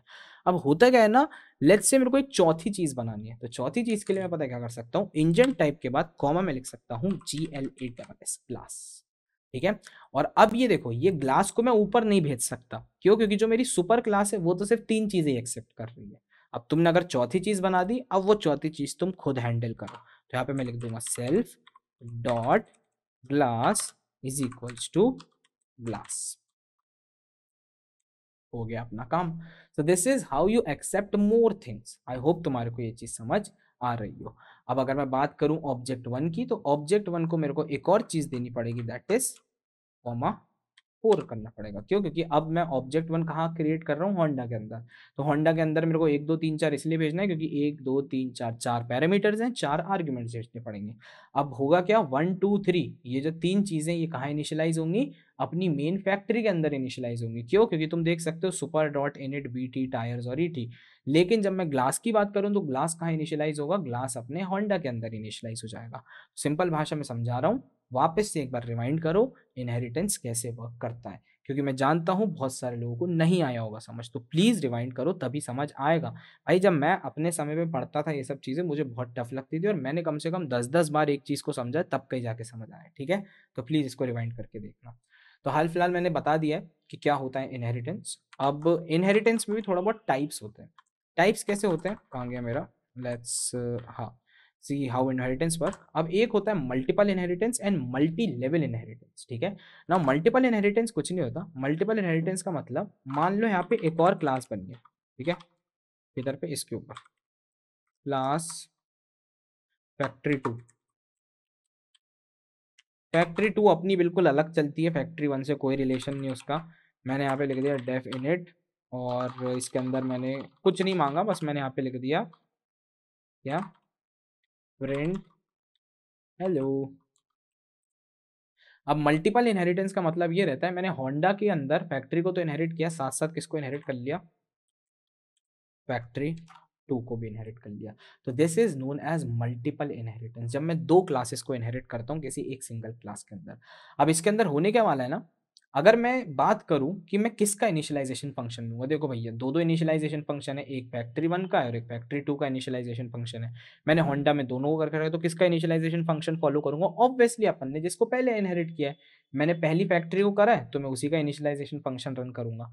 इसका मतलब अगर मैंने यहाँ पे लिख दिया पास और मैंने वापस से बनाया एक object obj1 dot Honda, obj equals sorry 1 equals to Honda, और जैसे ही मैंने रन किया तो तुम देख सकते हो तीन चीजें मांग रहा है। लेकिन व्हाट इफ मैंने पहले फैक्ट्री 2 को इनहेरिट किया होता तो क्या होता? ये हटाया और मैंने यहाँ पे लिख दिया कॉमा फैक्ट्री। ठीक है, तो अब अगर फैक्ट्री 2 को इनहेरिट करूंगा और फिर मैं वापस से बनाऊंगा HONDA होंडा और मैंने इसको रन किया, तुम देख सकते हो कोई भी पैरामीटर एक्सेप्ट नहीं कर रहा। क्यों कोई भी पैरामीटर एक्सेप्ट नहीं कर रहा? क्योंकि जैसा कि मैंने बताया था, जिस भी क्लास को तुम पहले एक्सेप्ट करते हो या फिर पहले इनहेरिट करते हो उसी का इनिशियलाइजेशन फंक्शन रन करते। So this is how initialization या फिर मैं बोल सकता हूँ मल्टीपल इनहेरिटेंस वर्क। ठीक है, अब मल्टी लेवल इनहेरिटेंस क्या होता है? मल्टी लेवल इनहेरिटेंस का मतलब ये होता है, लेट्स से मैं लास्ट एग्जांपल वापस से ले रहा हूँ, इसको हटा देता हूँ, इसको भी हटा देता हूँ। हाँ ठीक है, तो ये चीज़ मैं कर रहा था। मल्टी लेवल इनहेरिटेंस का मतलब ये रहता है कि मान लो मैंने एक और क्लास बनाई और उस क्लास का है एक बाइक, BIKE बाइक फैक्ट्री। अब बाइक फैक्ट्री ने बोला भाई मैं भी ऐसी चीज़ें बनाना चाहता हूँ, लेकिन मैं इनहेरिट कर रहा हूँ किसको? होंडा को इनहेरिट कर रहा हूँ। किसको इनहेरिट कर रहा हूँ? होंडा को इनहेरिट कर रहा हूँ। अब तुम बहुत ध्यान से देखना, जल्दी बताओ अगर मैंने एक ऑब्जेक्ट बनाया बाइक फैक्ट्री का तो क्या क्या चीजें मांगेगा? गेस करो। सिंपल लैंग्वेज में बता रहा हूं, जब भी मैं इस क्लास को कॉल करूंगा तो मेरे को चार चीजें देनी पड़ेगी। एक बीटी देना पड़ेगा, एक टायर्स देना पड़ेगा, एक ईटी देना पड़ेगा और एक ग्लास देना पड़ेगा। क्यों देना पड़ेगा ये चारों चीजें? क्योंकि भाई मुझे दिख रहा है मैंने जिस क्लास को इनहेरिट किया है होंडा को, होंडा चार चीजें मांग रही है तो बाइक फैक्ट्री भी चार चीजें मांगेगी। लेकिन पता है बाइक फैक्ट्री की तीन चीजें कहाँ पे इनिशियलाइज होंगी? बीटी टायर्स और ईटी, ये इनिशियलाइज होंगे इस फैक्ट्री के अंदर। ठीक है, ग्लास इनिशियलाइज होगा होंडा के अंदर और फाइनली सारा प्रोडक्ट कहाँ पे आएगा? इस बाइक फैक्ट्री के पास आएगा। So this is how multi level inheritance work. और इवन पता है तुम क्या कर सकते हो? इवन तुम ये भी कर सकते हो कि तुम चौथी या पांचवी चीज बाइक फैक्ट्री पे डाल दो। ठीक है, मान लो ग्लास के अलावा तुमने डाल दिया JET जेट, जेट इंजन लगाना है कि नहीं लगाना है, और तुम यहाँ पे लिख दो self dot jet is equals to jet.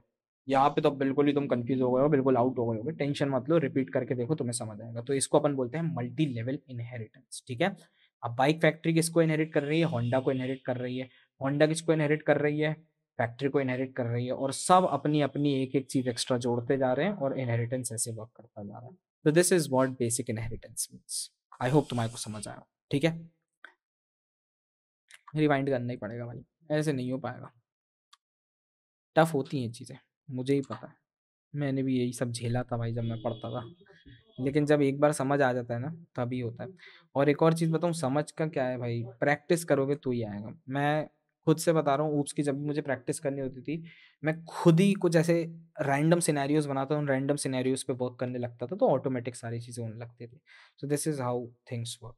I hope तुम्हारे को समझ आ रहा हो, ठीक है।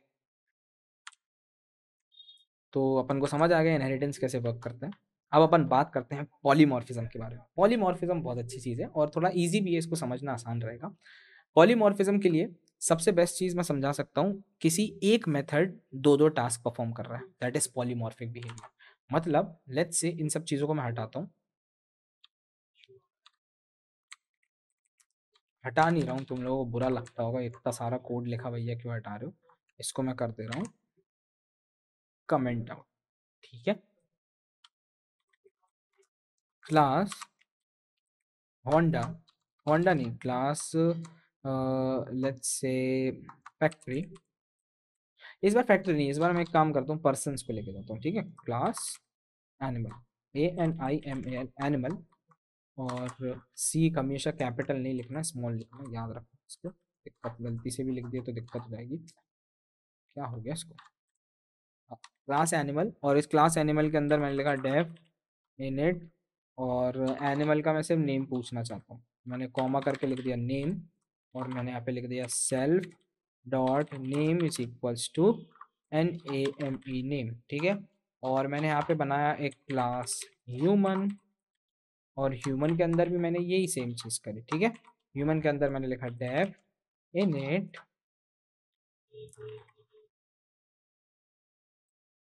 डेफिनेट और सेल्फ कॉमा नेम, ठीक है। तो मैंने एक क्लास बनाई एनिमल की, एक क्लास बनाई ह्यूमंस की, और दोनों का बस नाम पूछा, ठीक है। और मैंने उनकी लोकेशंस पे जो भी ऑब्जेक्ट्स आएंगे उनकी लोकेशंस मैंने नेम्स को सेव कर दिया, बस सिंपल। अब अगर मेरे को कभी भी किसी ह्यूमन को बनाना है तो मैं लिख सकता हूँ HUMAN human 1 is equals to, human class के अंदर अपने को नाम बताना है बस, तो नाम क्या होगा इसका, मैं लिख देता हूँ आकर्ष, अपना ही नाम लिख दिया, ठीक है। अब मैंने लिखा एनिमल, एनिमल के लिए मैं लिखूंगा एनिमल 1 इक्वल्स टू, और मैंने इसके अंदर लिख दिया ह्यूमन, ओ ह्यूमन को क्यों कर रहा हूँ, सॉरी सॉरी, एनिमल क्लास को कॉल किया, और एनिमल क्लास को कॉल करके मैंने क्या कर दिया इसके अंदर, अरे अरे एल, अच्छा मैं यही सोचूं यार क्या दिक्कत आ रही थी, एल कैपिटल था। तो एनिमल क्लास के अंदर मैंने मान लो लिख दिया लायन, ठीक है। तो एक एनिमल बन गया लायन और एक ह्यूमन बन गया आकाश, ठीक है।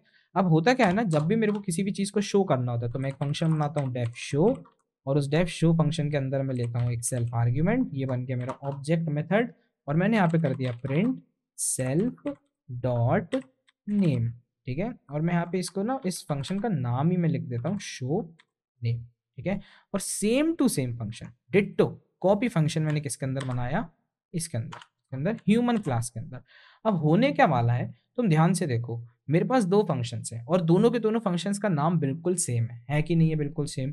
अगर मैं इसको नॉर्मल तरीके से लिखता तो यहाँ पे एक एरर आता, क्यों, क्योंकि अपन नॉर्मल कोडिंग में इस तरीके से चीजें नहीं कर सकते कि भाई आपने दो फंक्शन बनाए दोनों का सेम नाम रख दिया, क्योंकि अगर ऐसे लिखते तो एक एरर आ जाता है और बोल देता है कि भाई आपके पास दो फंक्शन है उनका सेम नाम है, लेकिन यहाँ पे कोई भी एरर नहीं आएगा। So this is what polymorphic behaviour means, you are using two names and both the names are same, और दोनों डिफरेंट रिजल्ट देंगे। दिखाऊं कैसे, मान लो भाई मैंने ह्यूमन 1, ये मेरा ऑब्जेक्ट था, इसको मैंने लिखा ह्यूमन 1 डॉट शो नेम, जैसे ही मैंने इसको कॉल किया तो ह्यूमन 1 डॉट शो नेम क्या दिखाएगा भाई, ह्यूमन 1 के अंदर भाई सबसे पहले मैं देखूंगा कहाँ पे ह्यूमन 1 बना है, ह्यूमन 1 बना है अपनी ह्यूमन क्लास के अंदर, और उस ह्यूमन क्लास के अंदर मैं ये वाली चीज रन कर दूंगा, और अगर मैंने रन किया तो क्या रन हुआ, देखो आकर्ष प्रिंट हुआ।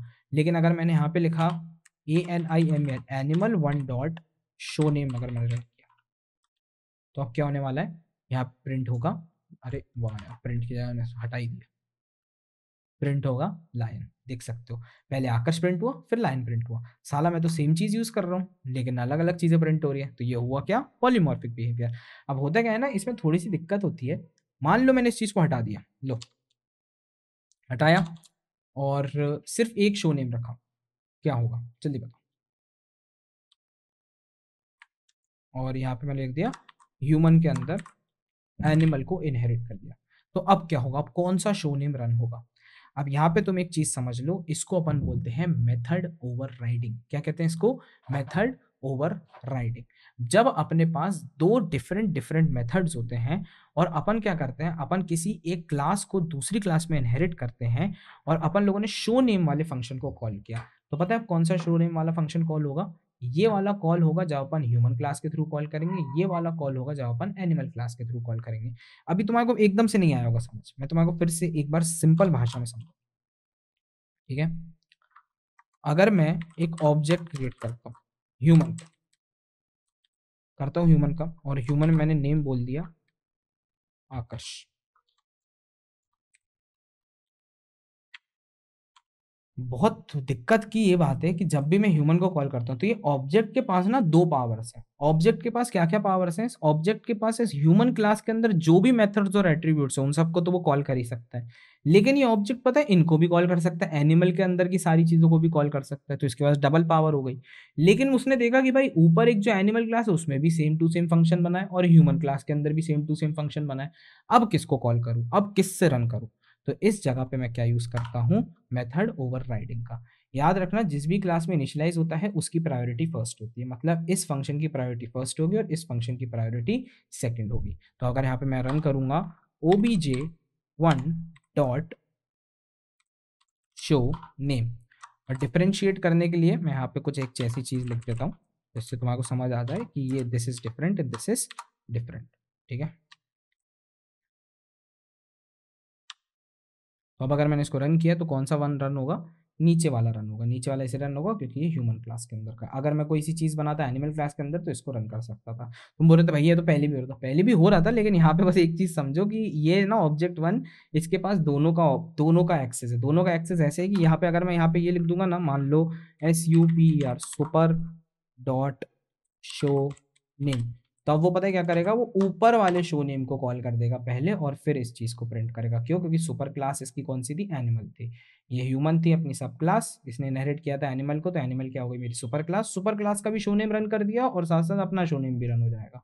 तो अब अगर मैंने इसको रन किया तो दो चीजें प्रिंट होंगी, पहले सिंपल आकर्ष और फिर ये ASFSF आकर्ष व्यास, ठीक है। तो this is how you do inheritance के साथ पॉलीमॉर्फिज्म का यूज। तो पॉलीमॉर्फिज्म भी अच्छा खासा कॉन्सेप्ट है बट इसका ज्यादा यूज केस नहीं आता, मतलब अपने प्रोग्रामिंग में, ये मान के चलो, ठीक है पता चल गया कैसे वर्क करता है बट इसका यूज केस नहीं है। आई होप तुम्हारे को ये चीज समझ आ रही है, ठीक है। तो अपना हो चुका है इनकैप्सुलेशन, इनकैप्सुलेशन क्यों बोल रहा हूँ, सॉरी, पॉलीमॉर्फिज्म। अब तुम्हारे को एक और चीज बताता हूँ, इसके बाद सीधे मैंने एब्स्ट्रैक्शन बताया। अब तुम बोलोगे भाई इनकैप्सुलेशन क्या था, जो तुम डबल अंडरस्कोर यूज कर रहे थे ना पब्लिक प्राइवेट का, तुम एक तरीके से याद करो बाहर की चीजों को यूज नहीं करने दे रहे थे, बाहर ही बाहर मतलब अंदर ही अंदर क्लास के अंदर चीजें रख रहे थे, उनको कोई भी बाहर से यूज नहीं कर सकता, दैट इज इनकैप्सुलेशन, ठीक है। तो तुम इनकैप्सुलेशन को ऑलरेडी यूज कर चुके हो। अब होता क्या है ना, इनकैप्सुलेशन में बहुत सारी चीजें होती हैं, गेटर्स हो गया, सेटर्स हो गया, बट आने वाले समय में उनकी सेपरेट वीडियोज बनाऊंगा क्योंकि बहुत लंबे लंबे टॉपिक्स होते हैं, अगर इसी में कंप्लीट करने की कोशिश करी ये खिंच जाएगी 10 एक घंटे की वीडियो, दैट्स मैं उनको अलग बनाऊंगा। अभी के लिए बस समझ लो बेसिक कैसे वर्क करता है किसी भी थोड़ा बहुत नॉर्मल अपने ऑब्जेक्ट ओरिएंटेड प्रोग्रामिंग का, ठीक है। पॉलीमॉर्फिज्म भी कंप्लीट हो गया। अब लास्ट चीज आती है दैट इज एब्स्ट्रैक्शन, और एब्स्ट्रैक्शन जैसे अपना कंप्लीट होगा मैं बोल सकता हूँ अपन ने बहुत सी ज्यादा मतलब सारी ही ऊप्स की लगभग चीजें कंप्लीट कर ली हैं। और इसके बाद अपन एक छोटा सा प्रोजेक्ट बनाएंगे, उसको भी तुम देखना, देखते हैं तुम लोगों को कितना समझ आ रहा है कितना नहीं समझ आ रहा है, ठीक है। चलो बात करते हैं एब्स्ट्रैक्शन पे। तो अब एब्स्ट्रैक्शन समझने के लिए ना एक बहुत सिंपल सा मैं एक एग्जांपल देना चाहूँगा। लेट्स से मैं पूरा सब चीज़ बताऊंगा, ठीक है। लेट्स से मैंने सागर गैरे की फ्रेंचाइज खरीदने की सोचा। If you don't know Sagar Gaire is our local franchise जो हमारे एरिया में बहुत चलता है, खाने की जगह है, ठीक है। तो सागर गैरे की फ्रेंचाइज ने बोला भाई मैं तुम्हारे को 4 करोड़ में बेचूंगा। मैंने बोला ठीक है भाई बिल्कुल मैं लेने के लिए तैयार हूँ।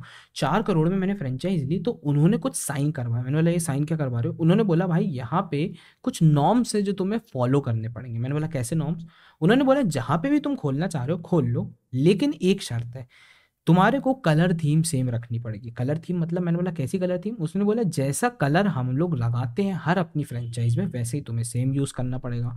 मैंने बोला चलो ठीक है भाई मान लिया। सेकंड उसने बोला कि शेफ्स जो हैं सारे वो हम बनाएंगे, मतलब शेफ्स हम भेजेंगे। मैंने बोला मतलब मैं हम लोग खाना नहीं बना सकते, उसने बोला नहीं सागर गिरी की अगर तुम फ्रेंचाइज ले रहे हो तो तुम्हारे जितने भी शेफ्स होंगे वो सारे हम लोग बेचेंगे, ठीक है। थर्ड नॉर्म उन्होंने लिखा कि जो मेन्यू कार्ड होगा वो बिल्कुल सेम टू सेम होगा, डिट्टो होगा, उसके अलावा तुम कुछ भी यूज नहीं कर सकते। तो यहाँ पे मैंने बोला यार मेरे को तो तुमने बाउंड कर दिया 2-3 चीजों से। मैंने बोला हाँ भाई करा है। सागर गहरे क्या करता है ना, सागर गहरे 2 से 3 चीजों से बाउंड कर देता है कि भाई तुम इन चीज का यूज करना ही पड़ेगा, अगर तुमने नहीं किया तो हम तुम्हारे को यूज नहीं करने देंगे हमारी फ्रेंचाइज का। तो इसी को अपन बोलते हैं एब्स्ट्रैक्शन या फिर एब्स्ट्रैक्ट क्लास, किसी चीज को बाउंड कर देना किसी एक पर्टिकुलर चीज से, ठीक है। अब पाइथन में ना एब्स्ट्रैक्शन एग्जिस्ट नहीं करता। यस, पाइथन में एब्स्ट्रैक्शन एग्जिस्ट ही नहीं करता। क्यों नहीं करता? क्योंकि जब पाइथन का ऊप्स बना वो थोड़ा सा वीक था, तो इसलिए उन्होंने एब्स्ट्रैक्शन जैसी चीज बनाई नहीं। काफी सिंपली एक्सेस कर पा रहे थे हर चीज को लोग, इसलिए एब्स्ट्रैक्शन हटा दिया था। तो जो एब्स्ट्रैक्शन एग्जिस्ट करता है ऊप्स में, वो मतलब पाइथन में वो इसी टाइप से होता है। अब अगर तुम्हारे को उसका यूज करना है तो तुम्हें क्या लिखना पड़ेगा, एक लाइब्रेरी यूज करनी पड़ेगी, क्योंकि एब्स्ट्रैक्शन एग्जिस्ट नहीं करता। तुम्हें लिखना पड़ेगा from ABC small ABC import capital A capital B capital C comma abstract method, ठीक है। एब्स्ट्रैक्ट मेथड को तुमने यूज किया। नाउ ये होता है तरीका लिखने का एब्स्ट्रैक्शन का, जब भी तुम पाइथन में यूज करते हो।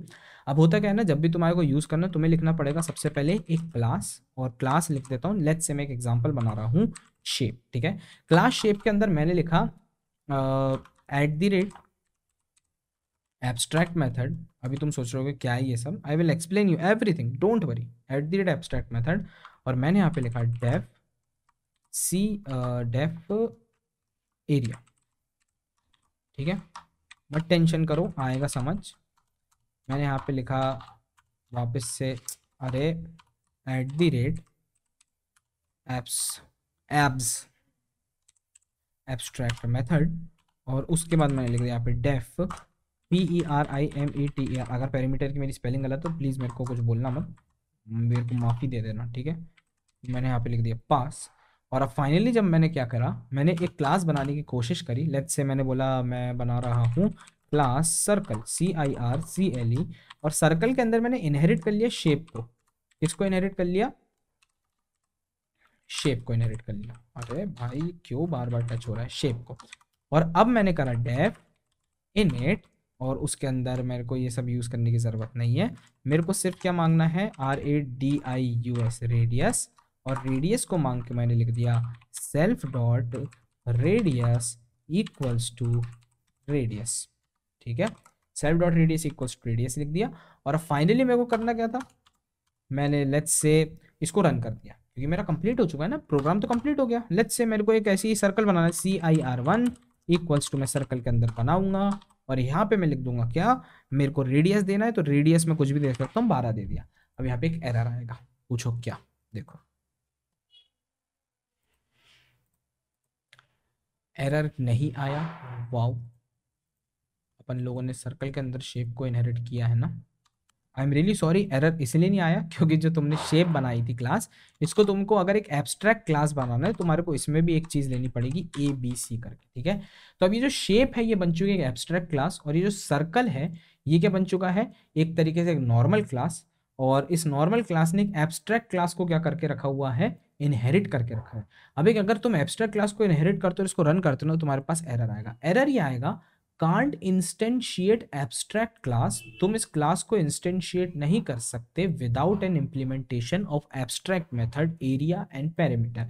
मतलब ये क्लास तुम बना ही नहीं सकते जब तक तुम डेफ एरिया और डेफ पैरामीटर ना बनाओ। तो तुम्हारे को क्या बनाना पड़ेगा, एक फंक्शन बनाना या फिर एक मेथड बनाना पड़ेगा एरिया का, और एक मेथड बनाना पड़ेगा पैरामीटर का, तभी तुम काम कर सकते हो। मतलब तुम्हें यहाँ पे डेफ एरिया करना ही पड़ेगा, फिर भले ही तुम दिमाग लगा के उसके अंदर पास लिख दो, कोई दिक्कत नहीं। तुम्हें यहाँ पे डेफ पेरीमीटर भी, PERIMETR लिखा है ना, डेफ पेरीमीटर भी बनाना पड़ेगा। अगर तुम ये दोनों नहीं बनाओगे तो इस टाइप का एरर आएगा। तो दोनों बना दिए तो अब आराम से तुम इसको रन कर सकते हो, कोई भी एरर नहीं आएगा। तो जैसे कि मैंने तुम्हें को क्या बताया था, जब भी एक फ्रेंचाइजी लेता हूँ तो तुम्हारे पास 3-4 नॉर्म्स होते हैं, तुम्हें वो फुलफिल करने पड़ेंगे। वैसे ही यहाँ पे अगर तुमने गलती से एक एब्स्ट्रैक्ट क्लास को इनहेरिट कर लिया तो एब्स्ट्रैक्ट जो भी मेथड्स होंगे, एरिया, पैरामीटर, इन सबको तुम्हें बनाना ही पड़ेगा। अगर तुमने नहीं बनाया तो तुम्हारा काम नहीं करेगा। सो this is how you use abstraction in Python, that's it. तो एब्स्ट्रैक्शन को ज़्यादा अपन एक्सप्लोर करना नहीं चाहेंगे क्योंकि इसका यूज़ बहुत कम होता है, यूज़ केस कम होता है पाइथन में, और पाइथन में एक्चुअली एग्जिस्ट नहीं करता। अब अगर मैं ऊप्स की बात करूँ तो ऊप्स का तो पूरे ही मतलब लैंग्वेज में अगर बात करें तो जावा, C++ इन सब में ज़्यादा इंपॉर्टेंट होता है ऊप्स, पाइथन में थोड़ा कम होता है, बट स्टिल लेकिन समझ जाओ किस तरीके से वर्क करता है, ठीक है। सो this is how you use normal things, I hope you got it. तो अपन लोगों ने मेनली सारी चीज़ें कंप्लीट कर ली हैं। अब एक छोटा सा प्रोजेक्ट होगा जिसमें मैं करने के वाला हूँ क्लास 10th और 12th। और उससे पहले यार एक बहुत सिंपल बात बताना चाह रहा हूँ, अगर तुम यहाँ तक देख रहे हो और तुम्हें चिंता हो रही है, तुम्हें नहीं आया समझ, 3-4 बार देखो वीडियो को तो ही समझ आएगा, नहीं तो नहीं आएगा। ये ऐसी चीज़ है ही, ऊप्स ऐसी ही चीज़ है, 3-4 बार देखना पड़ता है। और 3-4 बार देखने के बाद एक और सजेशन दूंगा, please please please please please random questions कुछ अपने मन से सोचो और उस टाइप का बनाओ। जैसे मैंने फैक्ट्री का सोचा था ना, फैक्ट्री के अंदर स्प्लेंडर, ऑल्टो और कार वार सब बना रहा था, फरारी, वैसे ही तुम कोई सा भी एग्जाम्पल ऐसे सोचो और उसको ट्राई करो, तभी तुम्हारे को बोल सकते हो कि तुम्हारे को ऊप्स बन रहा है, ठीक है। थोड़ा सा टफ होता है I know, but practice makes a man perfect. Her cheese possible रहती है, there is nothing impossible for you, just go for it, try these questions, जितना बन सके बनाओ और रैंडम चीज़ों को बनाने की कोशिश करो, ठीक है। अब मैं नेक्स्ट छोटा सा एक प्रोजेक्ट बना रहा हूँ, यूज़ केस दिखाना चाहता हूँ किस तरीके से वर्क करता है, उसको देखो और दैट्स इट, अपना ऊप्स कंप्लीट हो जाएगा। ओके, चलो आओ प्रोजेक्ट पे चलते हैं। तो अगर ऑब्जेक्ट ओरिएंटेड प्रोग्रामिंग की सारी चीज़ें तुम लोग देख चुके हो तो अब छोटा सा एक प्रोजेक्ट बनाते हैं, बहुत ही छोटा सा होगा, जिसमें अपन लोग क्लास 10th एंड 12th के रजिस्टर करेंगे स्टूडेंट्स को, ठीक है। अब स्पेसिफिकली क्लास के क्यों, क्योंकि मैं यहाँ पे एक ऑप्शन दे दूंगा कि भाई कौन सी क्लास का अपने को रजिस्टर करना है। So let's start with this. तो सबसे पहले मैं क्या करूंगा, एक क्लास क्रिएट करूंगा, ठीक है। I have created a class और उस क्लास का नाम रख दिया मैंने STUDENT, स्टूडेंट, ठीक है। और स्टूडेंट के लिए मैं एक S कैपिटल रख दूंगा, स्टूडेंट, ठीक है। अब जैसे ही मैंने एक क्लास बनाई, इस क्लास के अंदर ऑब्वियसली मेरे को जब भी मैं किसी को रजिस्टर करता हूँ या फिर मैं किसी की भी चीज़ के मार्क्स वार्क्स लेता हूँ तो मेरे को सामने से क्या मांगने पड़ते हैं, पैरामीटर्स। तो पैरामीटर्स मांगने के लिए मैंने तुम लोगों को स्टार्टिंग से बताया क्या करना पड़ेगा, तुम्हें एक इनिशियलाइजेशन फंक्शन या फिर कंस्ट्रक्टर बनाना पड़ेगा। तो तुम यहाँ पे लिखोगे डेफ INIT इनिट, और तुम यहाँ पे अपने आर्ग्यूमेंट्स लिख सकते हो या फिर अपन बोल सकते हैं पैरामीटर्स लिख सकते हो, जो भी तुम्हारे को आस्क करने हैं। तो सबसे पहला parameter I will ask about is ROL roll, NUMBER roll number, ठीक है। सामने वाले का रोल नंबर मांगूंगा, ठीक है। ROOL नहीं होगा, ROLL होगा, माय बैड, रोल नंबर हो गया फिर वो। तो रोल नंबर मांगा, रोल नंबर के बाद मैंने मांग लिया उसका सामने वाले का name, NAME name, and then I will ask about his class name, CLASS class, NAME name, ठीक है। तो जैसे ही मैंने ये तीनों चीज़ें मांगी और इन सब तीनों को मेरे को रजिस्टर करना है उस स्पेसिफिक स्टूडेंट के बेसिस पे, तो मेरे को पता है रजिस्टर कैसे करता हूँ मैं, यूज कर सकता हूँ ऑब्जेक्ट एट्रीब्यूट्स का। ऑब्जेक्ट एट्रीब्यूट्स क्या है, जिसमें मैं सेल्फ या फिर उसके एक तरीके से लोकेशन का यूज करके उस लोकेशन पे उसका पर्टिकुलर रोल नंबर, उसका पर्टिकुलर नाम और उसका पर्टिकुलर क्लास नेम सेव कर दूंगा। तो मैं यहाँ पे लिखूंगा सेल्फ डॉट रोल नंबर, इसको थोड़ा सा मैं फास्ट फॉरवर्ड कर देता हूं जिससे तुम लोगों को बोरियत ना हो, ठीक है। तो यहां तक मैंने क्या कर लिया, उसका रोल नंबर सेव कर लिया, उसका नाम स्पेस सेव कर लिया और उसका क्लास नेम सेव कर लिया उसकी स्पेसिफिक लोकेशन पे, ठीक है। अब करने के वालों मैं सामने वाले से उसके मार्क्स भी पूछूंगा और मार्क्स को भी सेव करूंगा। तो मार्क्स को सेव करने के लिए I am just creating a normal dictionary. तो डिक्शनरी बनाने के लिए मैंने लिख दिया self dot MARKS marks is equals to एक एम्प्टी डिक्शनरी बना दी, ठीक है। अब सामने वाले से मैंने मार्क्स तो यहाँ पे पूछे नहीं, अब मार्क्स पूछने के लिए मैं क्या करूंगा, मैं अलग से एक फंक्शन बनाऊंगा, ठीक है। और उस फंक्शन का मैं नाम लिख दूंगा डेफ एड मार्क्स, ठीक है। अब मैं यहाँ पे क्या करूंगा, मैं उसके सारे मार्क्स ऐड करूंगा और मार्क्स को ऐड करते समय मैं यहाँ पे लिखूंगा सेल्फ कॉमा। अब देखो मार्क्स कैसे होते हैं, सबसे पहले एक सब्जेक्ट होता है और उस सब्जेक्ट के पर्टिकुलर मार्क्स होते हैं। तो सबसे पहले मैं मांगूंगा SUBJECT सब्जेक्ट, सामने वाले से बोलूंगा भाई कौन से सब्जेक्ट के तुम्हें मार्क्स इनपुट करने हैं, ठीक है। मार्क्स के बाद मैंने सब्जेक्ट के बाद मैंने लिखा MARKS मार्क्स। तो अब यहाँ पे सामने वाला एक सब्जेक्ट देगा और साथ साथ उसके मार्क्स देगा और उसको मैं सेव कर लूंगा कहाँ पे, इस सेल्फ डॉट मार्क्स अपनी डिक्शनरी के अंदर। कैसे कर सकता हूं, सिंपली मैं यहां पे लिखूंगा if SUBJECT subject dot subject in self dot MARKS marks. अब यहाँ पे तुम बोलोगे भैया यहाँ पे आपने क्या किया, मैंने बोला कि भाई सामने वाले ने जो भी सब्जेक्ट दिए अगर वो ऑलरेडी एग्जिस्ट करता है अपने सेल्फ डॉट मार्क्स के अंदर तो क्या मेरे को उसको रजिस्टर करना चाहिए या फिर उसके मार्क्स लेने चाहिए, ऑब्वियसली नहीं लेने चाहिए। मैं यहाँ पे एक प्रिंट करूंगा स्टेटमेंट कि भाई आपके इस सब्जेक्ट के मार्क्स ऑलरेडी एग्जिस्ट करते हैं, तो उसको मैं नहीं करूंगा कुछ भी चेंज। तो मैंने यहाँ पे लिख दिया सेल्फ डॉट मार्क्स, और यहाँ पे मैं एक प्रिंट स्टेटमेंट दूंगा। देखना भाई, प्रिंट स्टेटमेंट में फॉर्मेटेड स्ट्रिंग में दूंगा और मैं यहाँ पे सिंपली लिखूंगा self dot marks ALREADY already exist has, अच्छा ऑलरेडी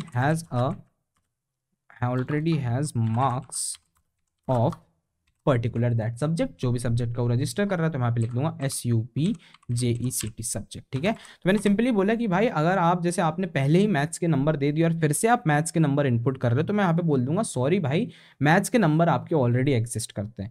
और अगर ऐसा ना हो, अगर एग्जिस्ट नहीं कर रहे हो तो मैं कहाँ पे ऐड कर दूंगा, सेल्फ डॉट मार्क्स के अंदर अपने जो भी सामने वाला सब्जेक्ट और मार्क्स दे रहा है उसको ऐड कर दूंगा। तो कैसे करूंगा, मैं यहाँ पे सिंपली लिखूंगा self dot MARKS marks is equals to, नहीं, सेल्फ डॉट मार्क्स के बाद मैं एक नया सब्जेक्ट बनाऊंगा और ये सब्जेक्ट क्या होगी, अपनी की होगी।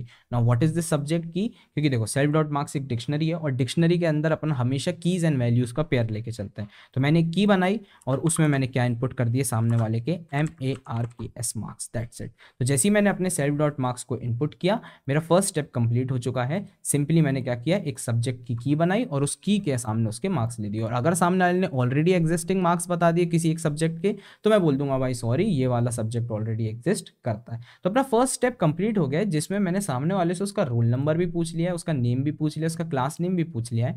And my second step is also completed, जिसमें मैं उसके ऐड कर रहा हूँ मार्क्स या फिर मैं उसके मार्क्स का इनपुट ले रहा हूँ किसी भी पर्टिकुलर सब्जेक्ट्स का। ठीक है, तो जैसे ये दोनों स्टेप हुए तब अपन आगे बढ़ते हैं, लेट्स गो। अब जो थर्ड स्टेप होने वाला है, मैं क्या करूंगा, कैलकुलेट करूंगा उसके एवरेज मार्क्स को। अब तुम बोलोगे भाई उसके एवरेज मार्क्स को कैलकुलेट कर रहे हो, देखो भाई जब भी मेरे को सामने वाले की इन्फॉर्मेशन को दिखाना है, मान लो भाई मैंने एक स्टूडेंट को रजिस्टर किया और स्टूडेंट ने मांगा कि भाई आप मेरी इन्फॉर्मेशन बता सकते हो क्या, तो उसकी इन्फॉर्मेशन बताते समय मैं क्या करूंगा, मैं उसका रोल नंबर दिखाऊंगा, मैं उसका नाम दिखाऊंगा, मैं क्लास नेम दिखाऊंगा और साथ साथ में उसके सारे मार्क्स तो नहीं दिखाऊंगा, मैं उस मार्क्स का एवरेज बता दूंगा। तो एवरेज बनाने के लिए भी मैंने क्या कर दिया, एक फंक्शन क्रिएट कर दिया just to calculate the average marks. तो मैंने यहाँ पे लिखा def calculate average MARKS marks. ठीक है, तो मैंने एवरेज मार्क्स को कैलकुलेट किया और ऑब्वियसली इसके अंदर मैंने सेल्फ कीवर्ड का यूज किया क्योंकि मैं हमेशा एक ऑब्जेक्ट के थ्रू सारी चीजें करूंगा। मैंने एवरेज मार्क्स के लिए लिखा, मैंने बोला अगर जो भी तुमने सेल्फ पूछा, जिस भी इंसान ने पूछा है कि भाई मेरा एवरेज मार्क्स को कैलकुलेट करो, अगर उसने कोई मार्क्स का ही इनपुट नहीं किया तो मैं उसका एवरेज तो नहीं कर सकता। तो मैंने यहाँ पे सिंपली लिखा if not self dot marks, मतलब अगर भाई आपके सेल्फ डॉट मार्क्स एग्जिस्ट ही नहीं करते, आपका कोई मार्क्स ही एग्जिस्ट नहीं करते, तो मैं यहां पे बोल दूंगा print there are no available marks. ठीक है, आपके भाई कोई भी अवेलेबिलिटी है ही नहीं मार्क्स की, और अगर आपके मार्क्स अवेलेबल हो रहे हैं तो मैं क्या करूंगा, यहाँ पे उसका एवरेज निकाल दूंगा। एवरेज कैसे निकालते हैं, एवरेज अगर तुम्हें नहीं पता, जितने भी सब्जेक्ट्स के मार्क्स हैं उन सबको टोटल करो divided by total number of subjects, that's it. तो मैंने यहाँ पे लिखा total marks is equals to sum of सारे उसके जितने भी मार्क्स हैं, तो सारे सम ऑफ मार्क्स का आएंगे सेल्फ डॉट मार्क्स के अंदर उसकी वैल्यूज में dot values. Now if you don't no what is this, self dot marks क्या है मेरा, सेल्फ डॉट मार्क्स ऑब्वियसली मेरी क्या है, एक डिक्शनरी है। डिक्शनरी की कभी भी वैल्यूज को टारगेट करना होता है तो मैं एक फंक्शन यूज करता हूं डॉट वैल्यूज का, या फिर मैं बोल सकता हूं कि मेथड यूज करता हूं डॉट वैल्यूज का। ठीक है, मैंने डॉट वैल्यूज का मेथड यूज किया और उन सबको क्या कर दिया, मैंने सम कर दिया। और जैसे ही मैंने सम किया वो कहाँ जाएगा, टोटल मार्क्स के अंदर सेव हो जाएगा। मैंने जैसे ही सम किया, अब मेरे को क्या करना है, इसका एवरेज निकालना है। एवरेज निकालने के लिए मैंने लिख दिया AVARAG average MARKS marks equals to total marks divided by, मेरे को क्या करना रहता है, जितने भी अपने पास नंबर्स हैं, मतलब जितने भी उसके पास उसने सब्जेक्ट्स का इनपुट किया है। तो अब टोटल सब्जेक्ट्स कितने हैं मेरे को पता लग जाएगा अपनी डिक्शनरी की लेंथ से। कैसे, मान लो भाई उसने 4 सब्जेक्ट के मार्क्स दिए तो उसकी लेंथ कितनी हो गई, 4 हो गई, तो डिवाइड बाय 4 कर दूंगा मैं। तो यहाँ पे सिंपली मैं लिखूंगा length of self dot marks. ठीक है, और फाइनली अब ये एवरेज हो गया तो इसको मैं रिटर्न कर दूंगा। मैंने करा रिटर्न AVERAG, एवरेज मार्क्स। अब होने के वाला है, जब भी कोई इस चीज़ को कॉल करेगा, किसको, इस फंक्शन को कॉल करेगा, तो जो पर्टिकुलर इंसान के सारे मार्क्स होंगे और उन सारे के सारे मार्क्स को मैं क्या करूँगा, कैलकुलेट करूँगा और उनका कैलकुलेट करके टोटल सम कर दूंगा। जैसे ही मैंने टोटल सम किया उसके बाद मैं उसका एवरेज निकाल दूंगा और उसको रिटर्न कर दूंगा उसी प्लेस पे जहाँ से वो कॉल हुआ है। अब देखते हैं भाई कहाँ से कॉल होगा। कॉल वहाँ से होगा जहाँ पे मेरे को सामने वाला इन्फॉर्मेशन मांगेगा अपने मार्क्स की। तो यहाँ पे उसकी इन्फॉर्मेशन डिस्प्ले करने के लिए भी मैं क्या करूँगा, एक नया फंक्शन बना दूंगा, या फिर मैं बोल सकता हूँ एक नया मेथड बना दूंगा। क्यों? क्योंकि देखो, जब भी मैं बात करता हूँ किसी भी क्लास की, क्लास के अंदर अगर कोई भी मैं फंक्शन बनाता हूँ उसको मैं क्या बोलता हूँ, मेथड्स बोलता हूँ। तो यहाँ पे मैंने एक और मेथड क्रिएट किया और उस मेथड का नाम लिख दिया def display student info, student INFO info. ठीक है, अब डिस्प्ले जैसी मैं करूंगा स्टूडेंट के इन्फो को और मैं वहाँ पे सारी चीज़ उसकी बता सकता हूँ। तो चलो देखते हैं कैसे अपन सारे स्टूडेंट के इन्फो को डिस्प्ले कर सकते हैं। Let's go. अब जो भी इंफॉर्मेशन अपने को डिस्प्ले करनी है वो ऑब्वियसली किसके अंदर आएगी, सेल्फ के अंदर आएगी। क्यों सेल्फ के अंदर आएगी? सेल्फ के अंदर लोकेशन आ जाएगी उस ऑब्जेक्ट की जो भी इंसान बोलना चाह रहा है कि भाई मेरी इंफॉर्मेशन डिस्प्ले करो। तो सबसे पहले तो सेल्फ के, अगर मैंने मान लो भाई मैंने एक स्टूडेंट प्रिपेयर किया मेरे नाम का, आकर्ष नाम का, ठीक है, तो वो हो जाएगा, उसका रोल नंबर सेव हो जाएगा, उसका नेम सेव हो जाएगा, उसका क्लास नेम सेव हो जाएगा सेल्फ के थ्रू। ठीक है, अब जैसे ही मैंने कॉल किया, मैंने मान लो मैंने ही कॉल कर दिया Aakarsh dot display dot student info करके, तो अब क्या होगा, सारी की सारी इंफॉर्मेशन मुझे डिस्प्ले करनी है और वो सेल्फ के अंदर सारी सेव होती जा रही है।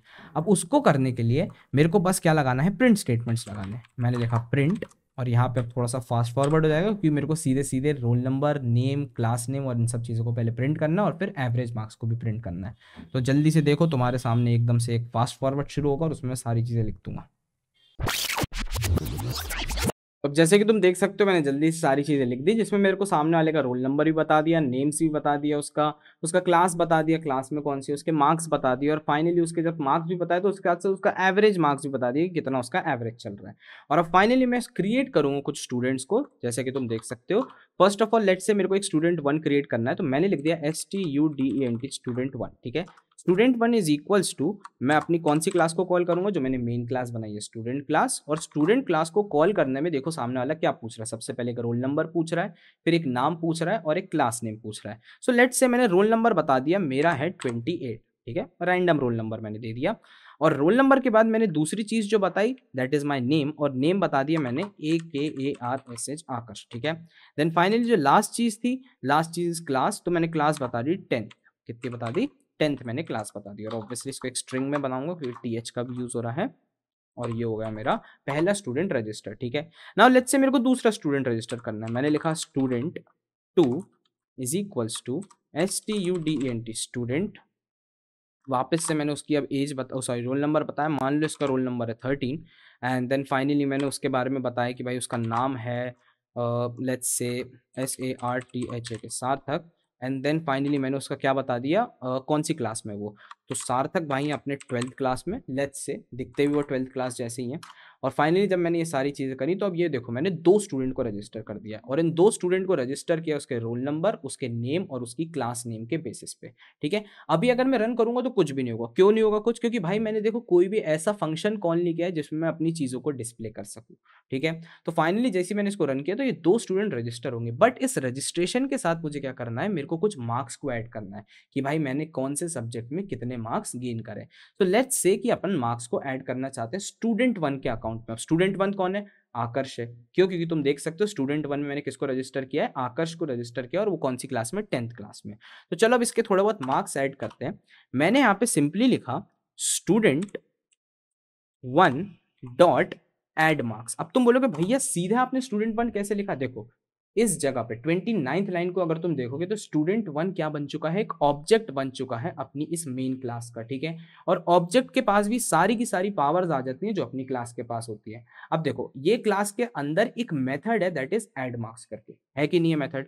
और अगर इस मेथड को मुझे कॉल करना है अपनी इस पर्टिकुलर ऑब्जेक्ट से तो मैं वो कर सकता हूँ। क्यों? क्योंकि ये ऑब्जेक्ट किसके अंदर बना है, अपनी मेन क्लास के अंदर बना है।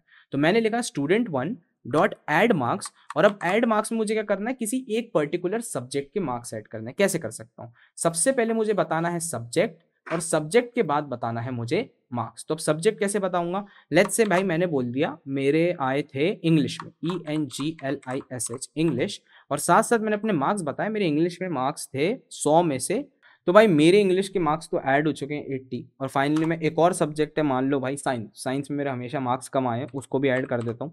तो मैंने लिख दिया student1 डॉट ऐड मार्क्स, और उस ऐड मार्क्स में मैंने लिख दिया SCIENC साइंस, ठीक है। अब साइंस में मेरे भाई मान के चलो मेरे कम नंबर आए थे, तो मैंने लिख दिया 45, ठीक है। मैं पास हो रहा था लेकिन 45 नंबर थे। तो फाइनली जब मैंने ये वाली चीज़ करी, तो अब होगा क्या ना, जो student1 रजिस्टर्ड था उसका नाम क्या था, आकर्ष था, और वो 10th क्लास का था, तो उसके मैंने 2 नंबर चढ़ा दिए, एक इंग्लिश के और एक साइंस के, ठीक है। अब ऐसी भाई अपना student2 जो है दैट इज सार्थक, सार्थक के भी अपन नंबर चढ़ाएंगे, लेकिन सार्थक जो है ना वो 12th क्लास का स्टूडेंट है, तो उसके भी अपन नंबर चढ़ाएंगे। तो STUDENT student2 dot add marks, और उसके नंबर ऐड करूंगा मैं, मान लो भाई सबसे पहले मैथ्स में, MATHS मैथ्स में। तो मैथ्स में सार्थक के नंबर आई डोंट नो कितने थे, सार्थक आपके मैथ्स में नंबर कितने थे? 98।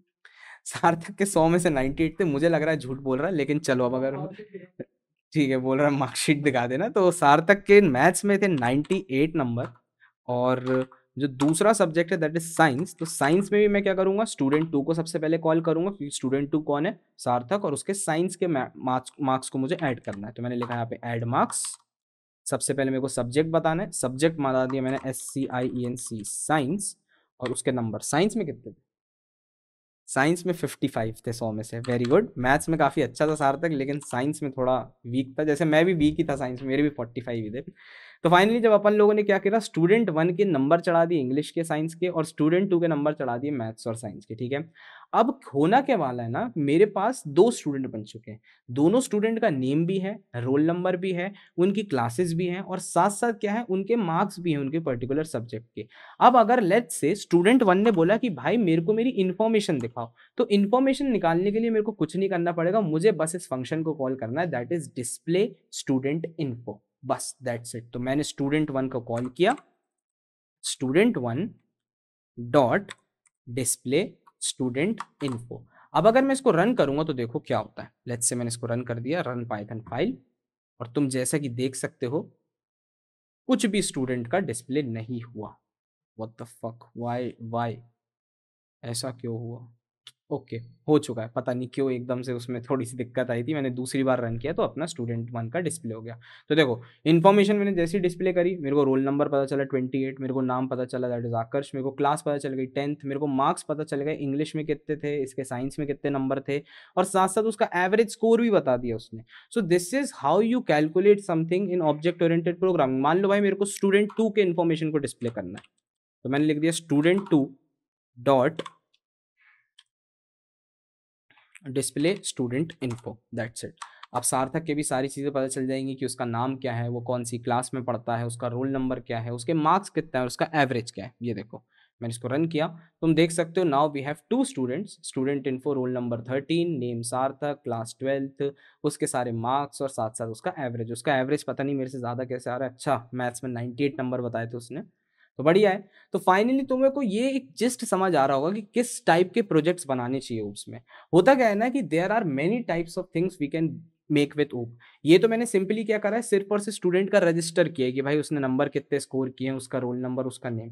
तुम पूरा एक मैनेजमेंट सिस्टम भी बना सकते हो। मैनेजमेंट सिस्टम कैसे, तुम रजिस्टर कर सकते हो, तुम उसकी डिटेल्स को चेकआउट कर सकते हो, तुम उसकी डिटेल्स को एडिट कर सकते हो, तुम उसकी डिटेल्स के साथ मतलब कुछ भी कर सकते हो, because you are the admin, मतलब तुम बना रहे हो पूरे प्रोग्राम को। So this is what we use OOPs for. तो ऊप्स का मेन यूसेज आई होप तुम लोगों को समझ आ रहा होगा। और ऑब्वियसली इसमें मैं इससे बड़ा अगर प्रोजेक्ट बनाता तो अपनी वीडियो 4 से 5 घंटे की खिंच जाती, क्योंकि project making is hack lot of big, कम से कम 200 से 300 लाइनों का तो पूरा एक प्रोजेक्ट ही बनता है। सो दैट्स वाई ये एक सिंपल बेसिक प्रोजेक्ट था तुम्हारी अंडरस्टैंडिंग के लिए कि कैसे ऊप्स का यूज किया जाता है, ठीक है। तो प्लीज इसको अगर तुम्हें एक्सटेंड करना है इस प्रोग्राम को, तुम एक्सटेंड भी कर सकते हो। और अगर तुम्हारे को यहाँ तक समझ आ गया है तो कोशिश करना खुद से कुछ और नई चीज बनाने का। मैं पहले भी बोल चुका हूं, अगर ऊप्स की तुम्हारे को प्रैक्टिस करनी है तो कुछ भी हाइपोथेटिकल सिचुएशंस को उठाओ और अपना एक रैंडम सा प्रोजेक्ट बनाना शुरू कर दो। मैंने जैसे सोचा कि भाई मेरे को 10th और 12th के नंबर को लेना है और मेरे को उसका एवरेज वेवरेज निकालना है, मैंने यहाँ पे बना दिया।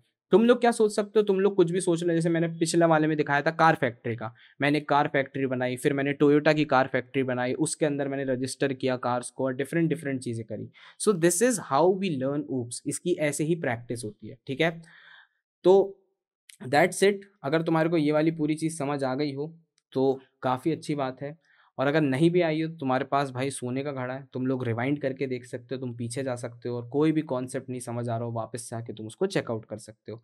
सो that's it, this is what OOPs are for. और बहुत मज़ा आया मेरे को तुम लोगों को पढ़ाने के लिए, वो पढ़ाने में मज़ा आया बहुत तुम लोगों को। So thank you for watching this video. अगर पसंद आया तो ज़रूर लाइक वाइक करके जाना, कुछ भी कमेंट डाल सकते हो, अगर बुरी लगी तो बुरा कमेंट भी डाल दो, कोई प्रॉब्लम नहीं। ठीक है, तो अपन मिलते हैं भाइयों नेक्स्ट वीडियो में जिसमें अपन कुछ और सीखेंगे। अभी के लिए अपन लोगों का मेन पाइथन की जर्नी कंप्लीट हो चुकी है, जिसमें अपन लोगों ने ऑब्जेक्ट ओरिएंटेड प्रोग्रामिंग भी पूरी सीख लिया। तो मिलते हैं भाई नेक्स्ट वीडियो में, टिल देन बाय बाय।